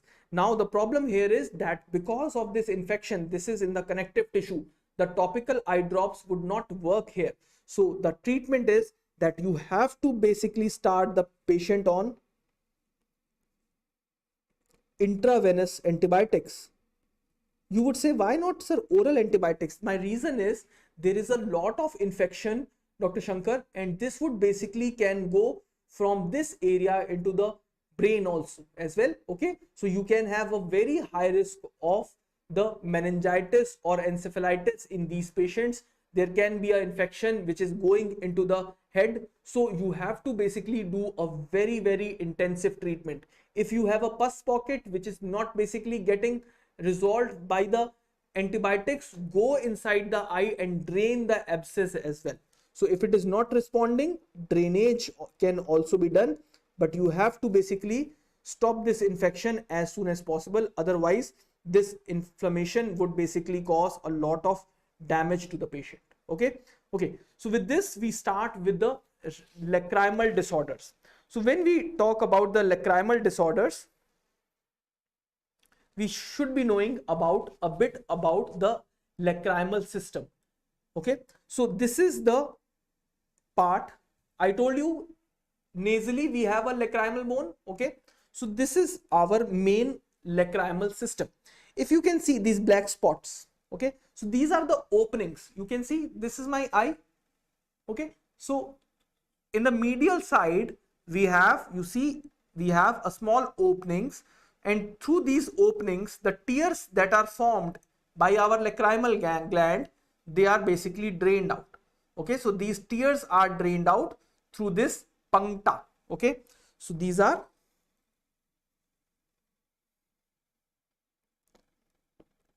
my puncta. So from this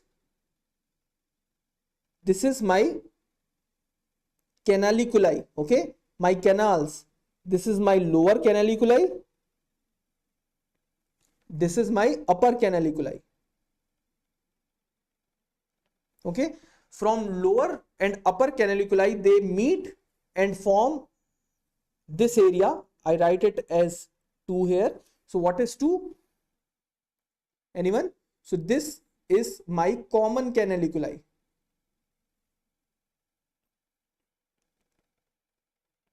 This is my common canaliculi, and from this common canaliculi, this basically drains into this sac. I write it here as lacrimal sac. From lacrimal sac, it goes into a duct. This is my duct, which is called nasolacrimal duct.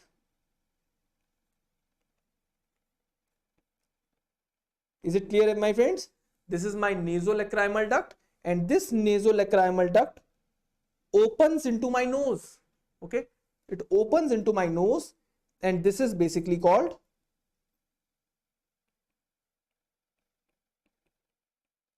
inferior meatus. Okay, so we have an inferior meatus where this nasolacrimal duct opens. Okay, so this is the basic structure of our lacrimal apparatus. Now the thing is that because this is all fluid, this can regurgitate also. It can regurgitate from nasal inferior meatus back to nasolacrimal duct. It can basically come from lacrimal sac back to the canaliculi. To avoid this reflux, we have two valves. We have one valve here. I write it with black arrow. Can you see? We have one valve here and one valve here. Okay. Now these two valves are so many times asked, Dr. Gunjan. So can anyone tell me? This is, I have written 3. What is the valve 3 and what is the valve 4? So the valve 3, which is at the junction of common canaliculi with lacrimal sac, this valve is called valve of Rosenmuller, a previous year question. Okay, and this valve, which is at the junction of nasolacrimal duct with inferior meatus,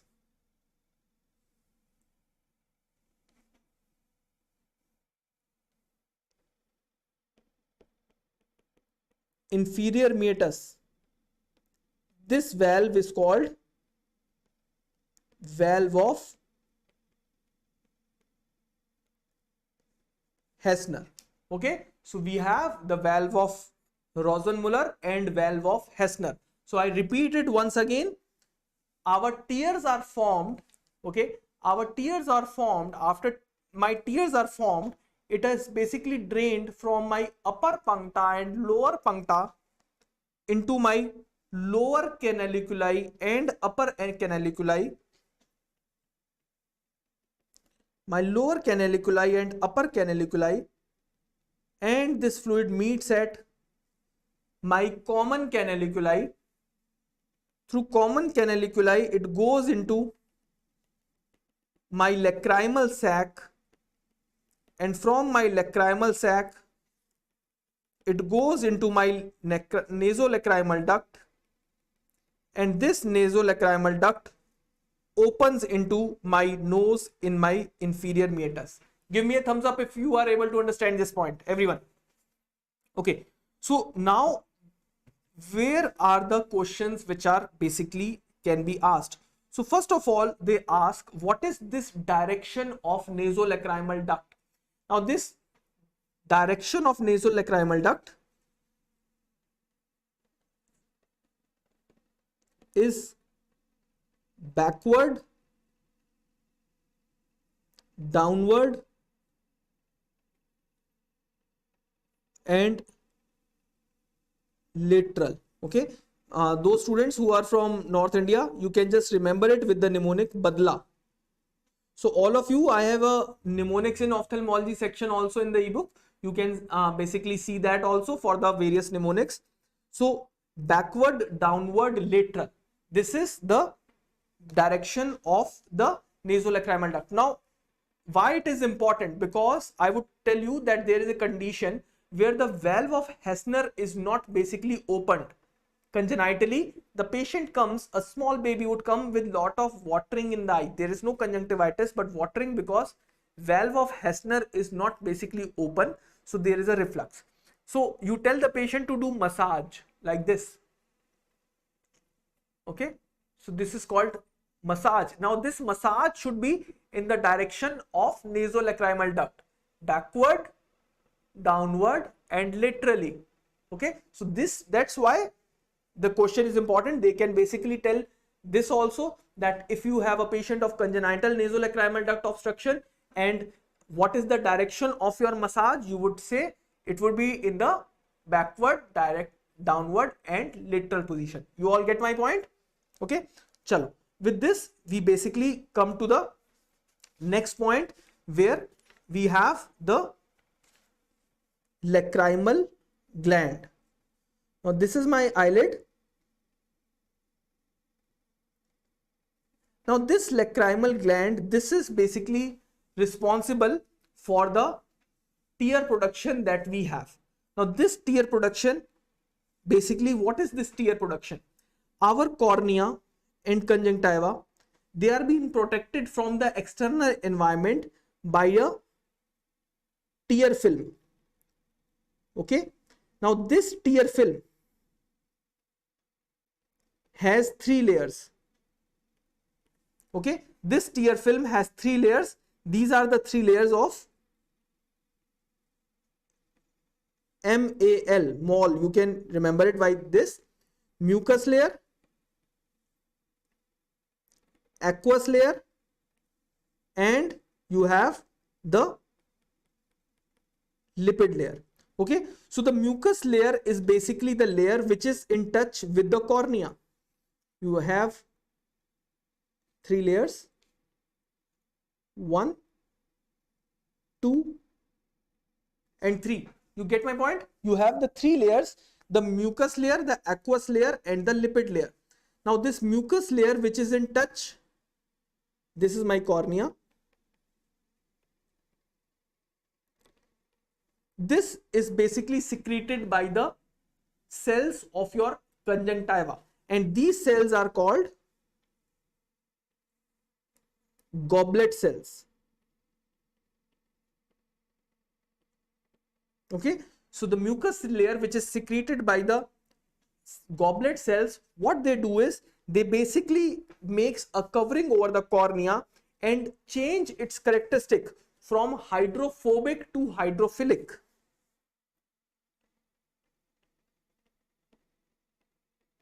Hydrophobic to hydrophilic. Then comes the aqueous layer. So this aqueous layer which I told you is formed by the lacrimal glands.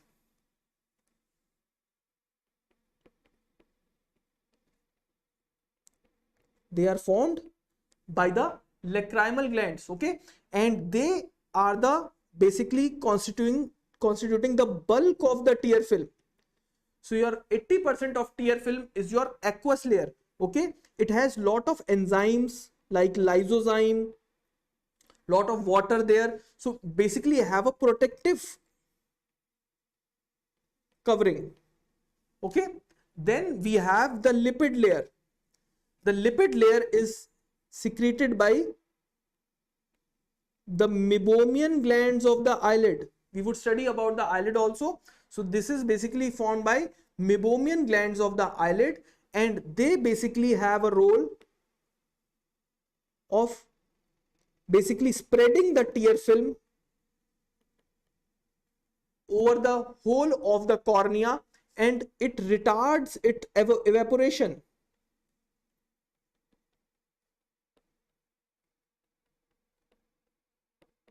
Now all this is theoretical.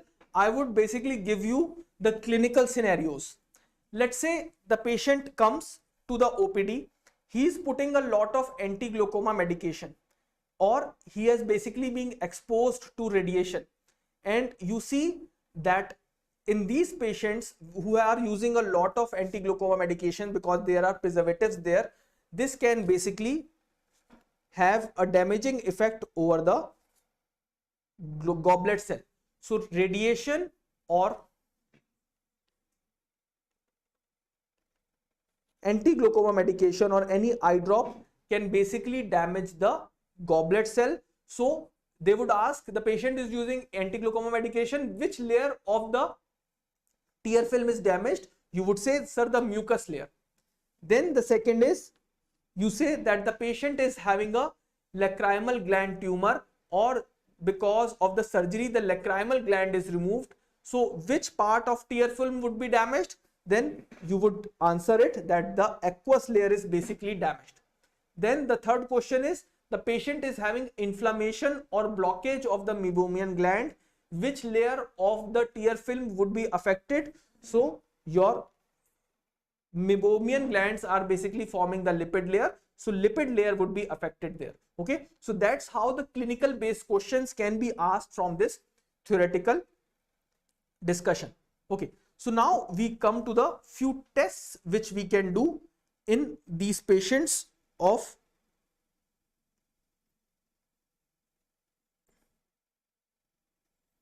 just a minute. Let's have some more photographs if I have.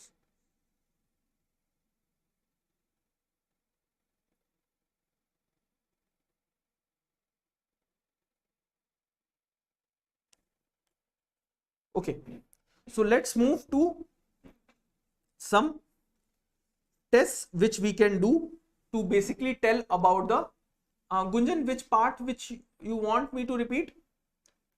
The layers part, the tear film. Okay, so I told you that according to what is the pathogenesis, we can have the different damage to the various structures of the tear film. If your goblet cells are damaged, then your mucus layer would be damaged. Okay, so goblet cells are damaged by anti-glaucoma medication or radiation, so then your mucus layer would be damaged.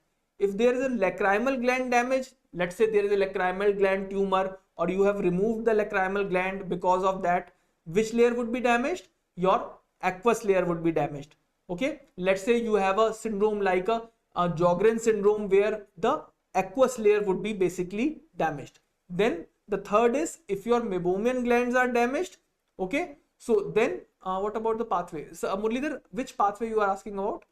If your this is damaged, your meibomian glands are damaged, let's say there is a meibomitis or meibomian blockage, then lipid layer would be basically involved in that cases. Okay, chalo, let's move to what is actually the damage to the tear film called.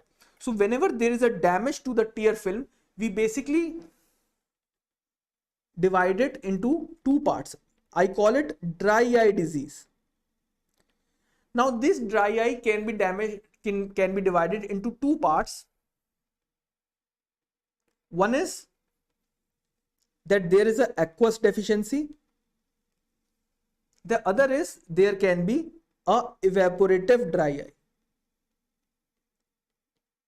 Now tell me which layer is involved when there is a, which basically avoids the damage to the your,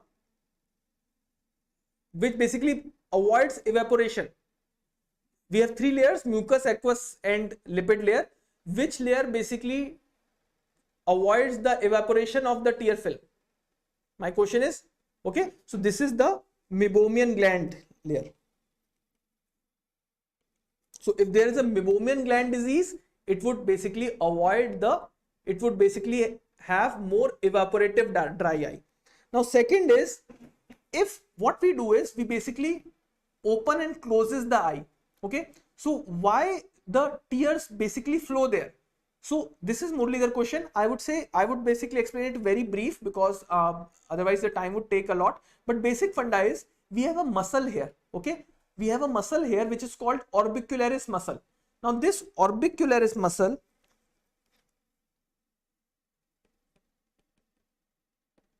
which is supplied by the facial nerve, this is basically involved in contraction. Okay, so it contracts the eye, and when it contracts the eye, this pump mechanism basically causes the fluid to basically go in the nasolacrimal system. Okay, so this is the most important muscle for nasolacrimal pump. Okay, so if we are not able to close the eyes, if we are basically, the eyes are not closing, they are open, like there is a disease which is called facial nerve palsy, we have got a lag of ophthalmos. In that cases, we can have a evaporative dry eye. Do you all get my point? Okay, So evaporative dry eye can be because of meibomian gland dysfunction or lag ophthalmos. If we call about the evaporative dry eye, the most common cause of evaporative dry eye is one autoimmune disease. Can anyone tell me the name? So it is your, have you ever heard the name Sjogren syndrome? Okay, because the Sjogren syndrome can cause dry mouth as well as a aqueous deficiency. Other causes which can be there, it can be lacrimal gland abnormalities. I told you about the lacrimal gland tumors. There can be syndromes like Relay syndrome, okay, or prolonged contact lens wear. If you are using a lot of contact lens, this also damages the aqueous layer, because aqueous layer basically makes the maximum of your tear film. Okay, so now we have, I would show you the picture also. We talk about how to diagnose the dry eye. This was a previous year question. So what we do in a patient is, we basically put a strip which has various markings between the medial 2/3 and lateral 1/3 of the eye. Okay, and according to the tear secretion, we get wetting of this strip. Okay, what is this test called? This test is called Schirmer's test. The most important test for dry eye at your stage is the Schirmer test, which basically uses the Whatman paper 41 strip. Just remember the name. And according to the wetting of the strip, you can classify the dry eye. If it is less than 10 millimeter, we call it mild dry eye. If it is less than 5 millimeter, we call it severe dry eye. Okay, so through the Schirmer test, we can basically measure the type of dry eye. Then, because this strip is sometimes very irritating to the patient, and small children would not basically go for it, and it takes time. You have to basically see the reading after 2 minutes and after 5 minutes. Okay, the child would not be cooperative for such a long time. So in that cases, what we do is, we can put a thread here also, a red thread here, and this is basically called a phenol red thread test. So depending upon the color change,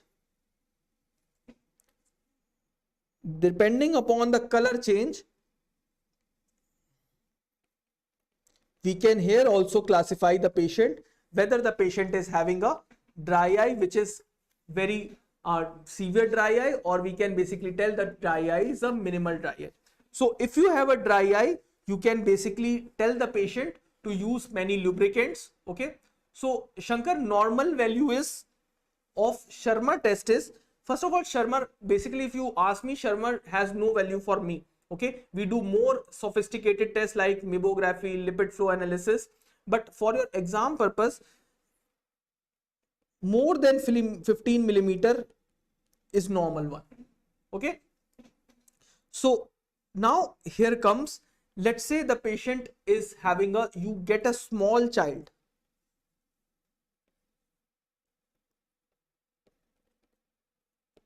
A small child, let's say 1 month old child, he comes with the hyperlacrimation to you. Okay, and there is the watering there, but there is no infection. Now in this child, the most common cause is congenital nasolacrimal duct obstruction. Congenital nasolacrimal duct obstruction. In congenital nasolacrimal duct obstruction, what we do is that we basically, according to the age of the patient, we do the management. This was a previous year question. So first thing that we do in these patients is we tell the patient to do the massage of the eye. So 2 years down the lane, we can basically tell the patient to first do Krigler massage to open the which valve? Tell me which valve is basically not opened, to open the valve of Hessner. If even after doing a Krigler massage and the patient is more than 6 months of age, there is no relief, then we have to basically go to the next state, where we have to put a syringe inside we have to first open the puncta, and after opening the puncta, we basically put a water influx or normal saline into the nasolacrimal system. Okay, so what is this called? This is called syringing and probing.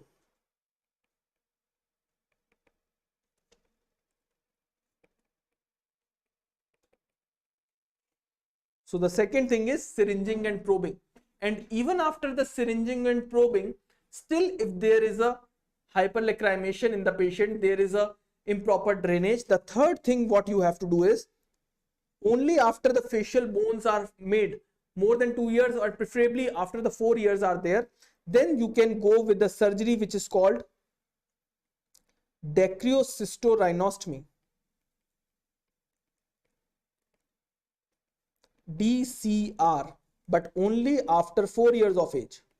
Now why this is important is because the facial bones are not formed before the 4 years of age fully. Okay, so first thing you do a Krigler massage, then if the patient is not basically still having a problem, to do syringing and probing, and even then if that is not the condition, then go for a Krigler massage. Okay, sorry, DCR. Now I would just show you how the probes look like, because this can be asked in the exam. So this is first, can you see this probe? So this is the punctum dilator. Okay, so what I do is, if this puncta is blocked, syringe would not go. So with this punctum dilator, okay, this I can open the puncta. It comes in the various sizes. So with this I can open the puncta, and after I open the puncta, I basically use this probe. Okay, this probe would help me in opening any blockage here also.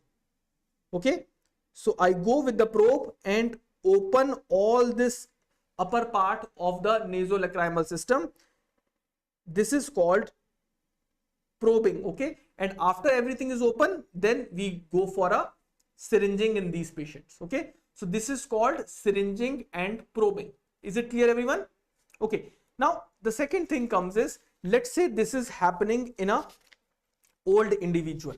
Okay, in an old individual, if this is happening, how to basically diagnose whether this patient is having a nasolacrimal duct obstruction at the level of puncta, at the level of common canaliculi, or in the nasolacrimal system. Are you getting my point? So my question is, first thing we talked about the test and the treatment in a small child. We know that this is a congenital patient. Most commonly it would be valve of Hessner. If we have to talk about this in old individuals, we have to see where is the blockage. Then what are the tests we can do? So first test is this one only. We use the probe and the punctum dilator. Okay, so first of all, if my puncta is involved, are you getting my point, everyone? So my first discussion was in a child, now it comes to the adult. So if my puncta are stenosed, if there is a punctal stenosis, my punctum dilator would tell it. Okay, and a small amount of stenosis can be opened by the punctum dilator as well. Okay, now second thing what we do is, now this is my upper canaliculi and my lower canaliculi. They are opening into the lacrimal sac. Now let's say there is a blockage here in my upper canaliculi. Are you getting my point, everyone? Give me a thumbs up. If you have a blockage here and you put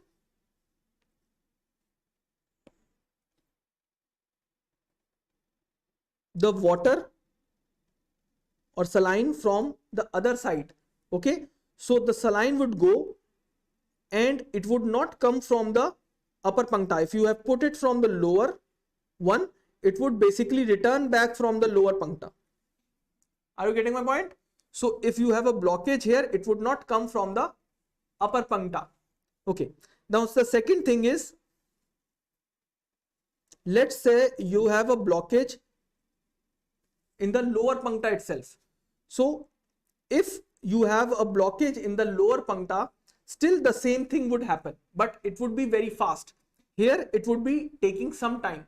So if there is a blockage in the canaliculi, we can basically diagnose it from your own syringing and probing only. Okay, so whether the blockage is at the level of common canaliculi, if the blockage is at the level of upper or lower puncta, you can diagnose depending upon from which puncta the fluid is coming back. You can diagnose. This is called a syringing and probing. Now the problem here is, let's say the blockage is here in the nasolacrimal duct. Then what would you do? Now here I just want your 2 minutes. For this you have to do a test which is called Jones test. So we have a Jones test 1 and we have a Jones test 2. Now what this actually means? So first of all, what we do, Dr. Soni, here is that before doing this syringing and probing, I would put a fluorescein dye in my fornices. In my conjunctiva, I would put the fluorescein dye. Okay.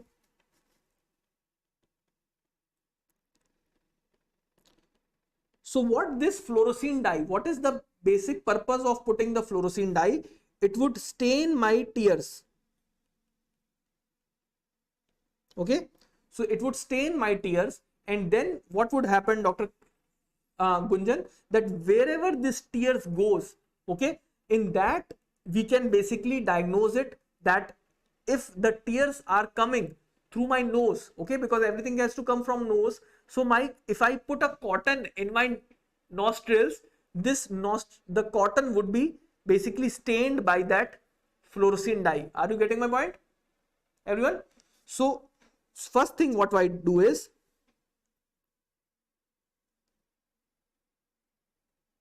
I put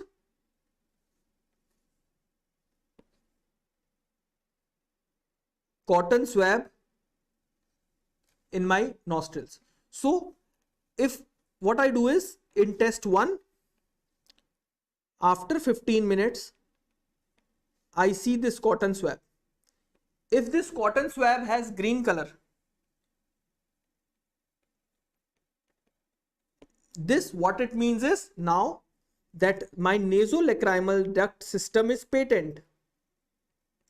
So the watering the patient is having, this watering can be due to conjunctivitis, cornea issues, okay, or it can be functional also. So this, my nasolacrimal duct is patent, my nasolacrimal duct system is patent, no issues. Now let's say if the cotton remains white,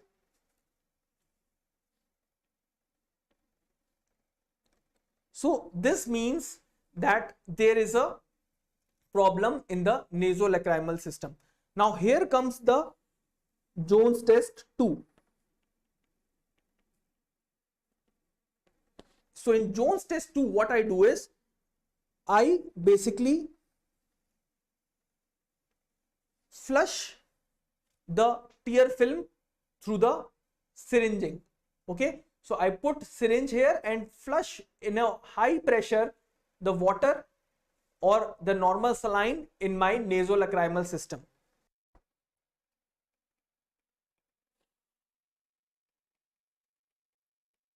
Now what happens is, if there is a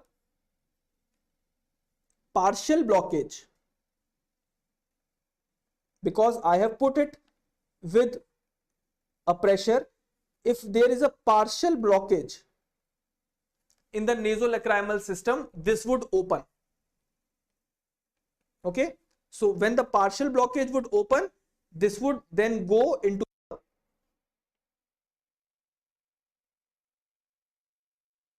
inferior meatus, and then it would stain the cotton swab there. Give me a thumbs up if you are able to understand. I would repeat it again. So the thing is, now first of all, you have done a Jones test 1. In Jones test 1, what has happened is that the patient is basically having, first of all, positive Jones test. Everything is coming in nose, the swab is getting stained, everything is fine. If Jones test is negative, Jones test 1 is negative, there is some problem, but we do not know where is the problem. To see where is the problem, we do a Jones test 2, where I do a syringing in that test. In syringing, if the syringing causes the obstruction to open, this means that there was a partial nasolacrimal duct obstruction.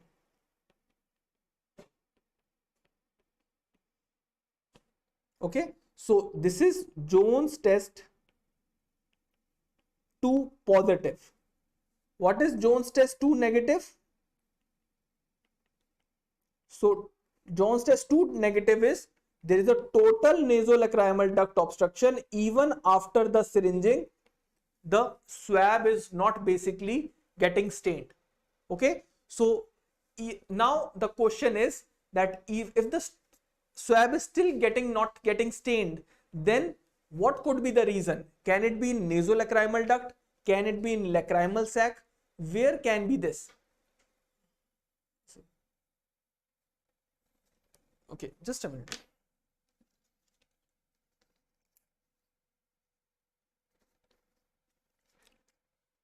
So this is called Jones test 2. Okay, so even if after Jones test 2 we are not able to see the site of the obstruction, then we go to the next level and we basically take X-ray film of the nasolacrimal system. X-ray is done, and to see where it has basically there is a damage, what we do is we basically put a dye inside. This name of the dye is so many times asked, and the name of the dye is Syngrefin. Just a minute.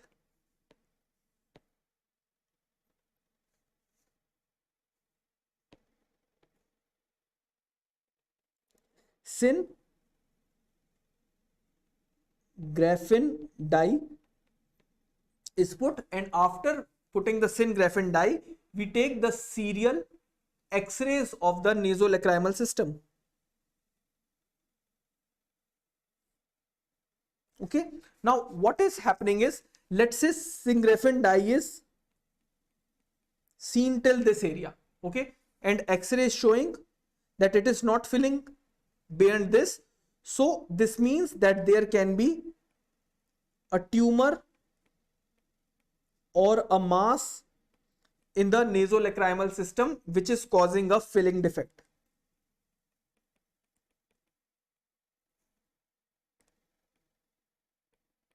Okay, or if there is a polyp, okay, if there is a polyp, you would see that the dye is basically coming very slowly in the nasolacrimal system. So you would see a lacy pattern there. Okay, so not going into too much of details, but per se from this X-ray with the Syngrefin dye, which have to be done, because the X-ray can in your face, you would say me that, sir, if you get this, why not directly go into the X-ray? Remember, X-rays can basically harm your body as well. So directly we do not go into the X-rays. If your Jones test 1 is positive, there is no need of going for an X-ray. Only if you have to go to Jones test 2 to diagnose where is the site of partial NLDO or a complete NLDO, only then you go with the X-ray. Okay, So this is what is the nasolacrimal duct tests are. Everyone, it is clear to you? Anything which I want to repeat? You want me to repeat? Okay. Chalo, let's move to the next, some pathologies. Now there are two terms which are so commonly asked. One is a dacryocystitis and other is a dacryoadenitis.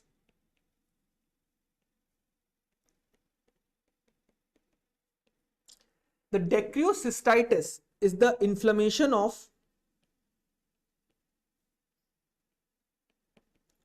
lacrimal sac, and dacryoadenitis is the inflammation of lacrimal gland. Now, the very important here is whenever you get a acute dacryocystitis, can anyone tell me what is the treatment? So the treatment of acute and the chronic one, they are both different.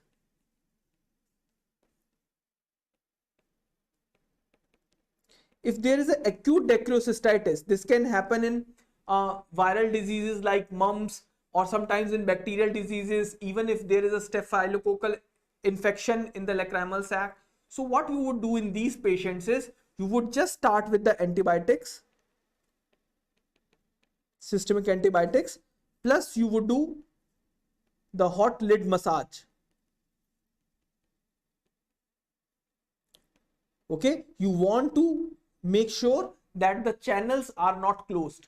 But if there is a chronic dacryocystitis, there is already a scar tissue there, then even this antibiotics or lid massage would not basically help. Then you have to go for a surgery which is called dacryocystorhinostomy, DCR. Not going into too much of details of dacryocysterinostomy, but just giving you an idea. What here we does is that we basically make a opening of the lacrimal sac directly into the nose. Are you getting my point? So a new opening is made.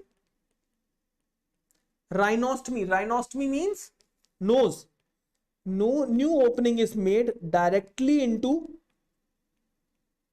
nose, bypassing the nasolacrimal duct. If you have a problem in the nasolacrimal duct, you directly bypass it, and this is called dacryocysterinostomy. It is the treatment that we basically do in the patients who are having a chronic nasolacrimal duct obstruction. Okay, so before we go for the lunch break, we would be having a lunch break in next 10 minutes. I just want to give you an idea over the where are the other lacrimal disorders which you have to remember. Now there is a syndrome, if you have heard about the name, this is called Mikulicz syndrome, which was asked few years back. So Mikulicz syndrome is basically having the enlargement of both of your parotid glands plus lacrimal glands. Okay, and they are basically seen in lymphoproliferative disorders,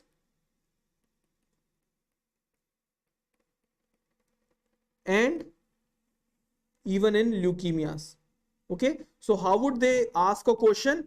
They would ask a question like, the patient has come with the inflammation of the salivary glands as well as lacrimal glands, and the patient is also having a blood disorder. What would be your diagnosis? Your diagnosis then comes the Mikulicz syndrome. Then the next is, before we end, this is a short important information regarding the lacrimal gland tumors. So basic funda is you divide it into epithelial ones, which can be benign or malignant, Okay, or it can be non-epithelial, like we can have it in non-Hodgkin's lymphoma, Hodgkin's lymphoma, or other infections. So when we come to epithelial ones, the most important one that you have to remember for both benign and malignant is the pleomorphic. The pleomorphic tumor, which is most common epithelial tumor. And if they ask about the malignant one, the most important one is adenoid cystic carcinoma. Okay, now though this is more of a theoretical thing that I have put, but they would not ask a question like this. What they would ask a question is that the patient is having a two scenarios. Now you have to answer. So first question is, a 36-year-old male came to the OPD with inferonasal proptosis and the patient is having a lacrimal gland tumor. What is the most common benign tumor? Answer it in the comment section.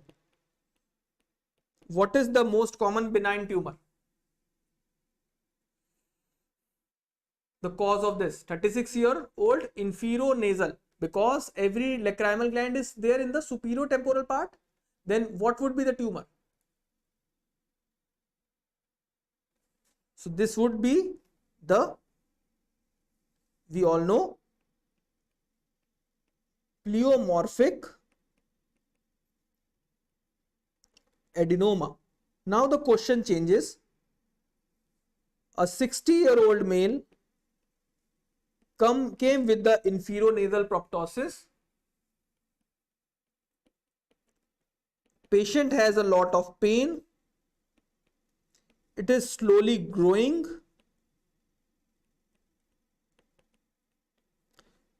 What is your diagnosis?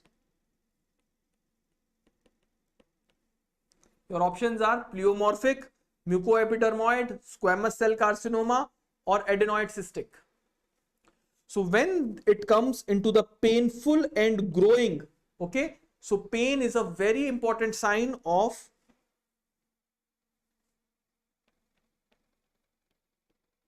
adenoid cystic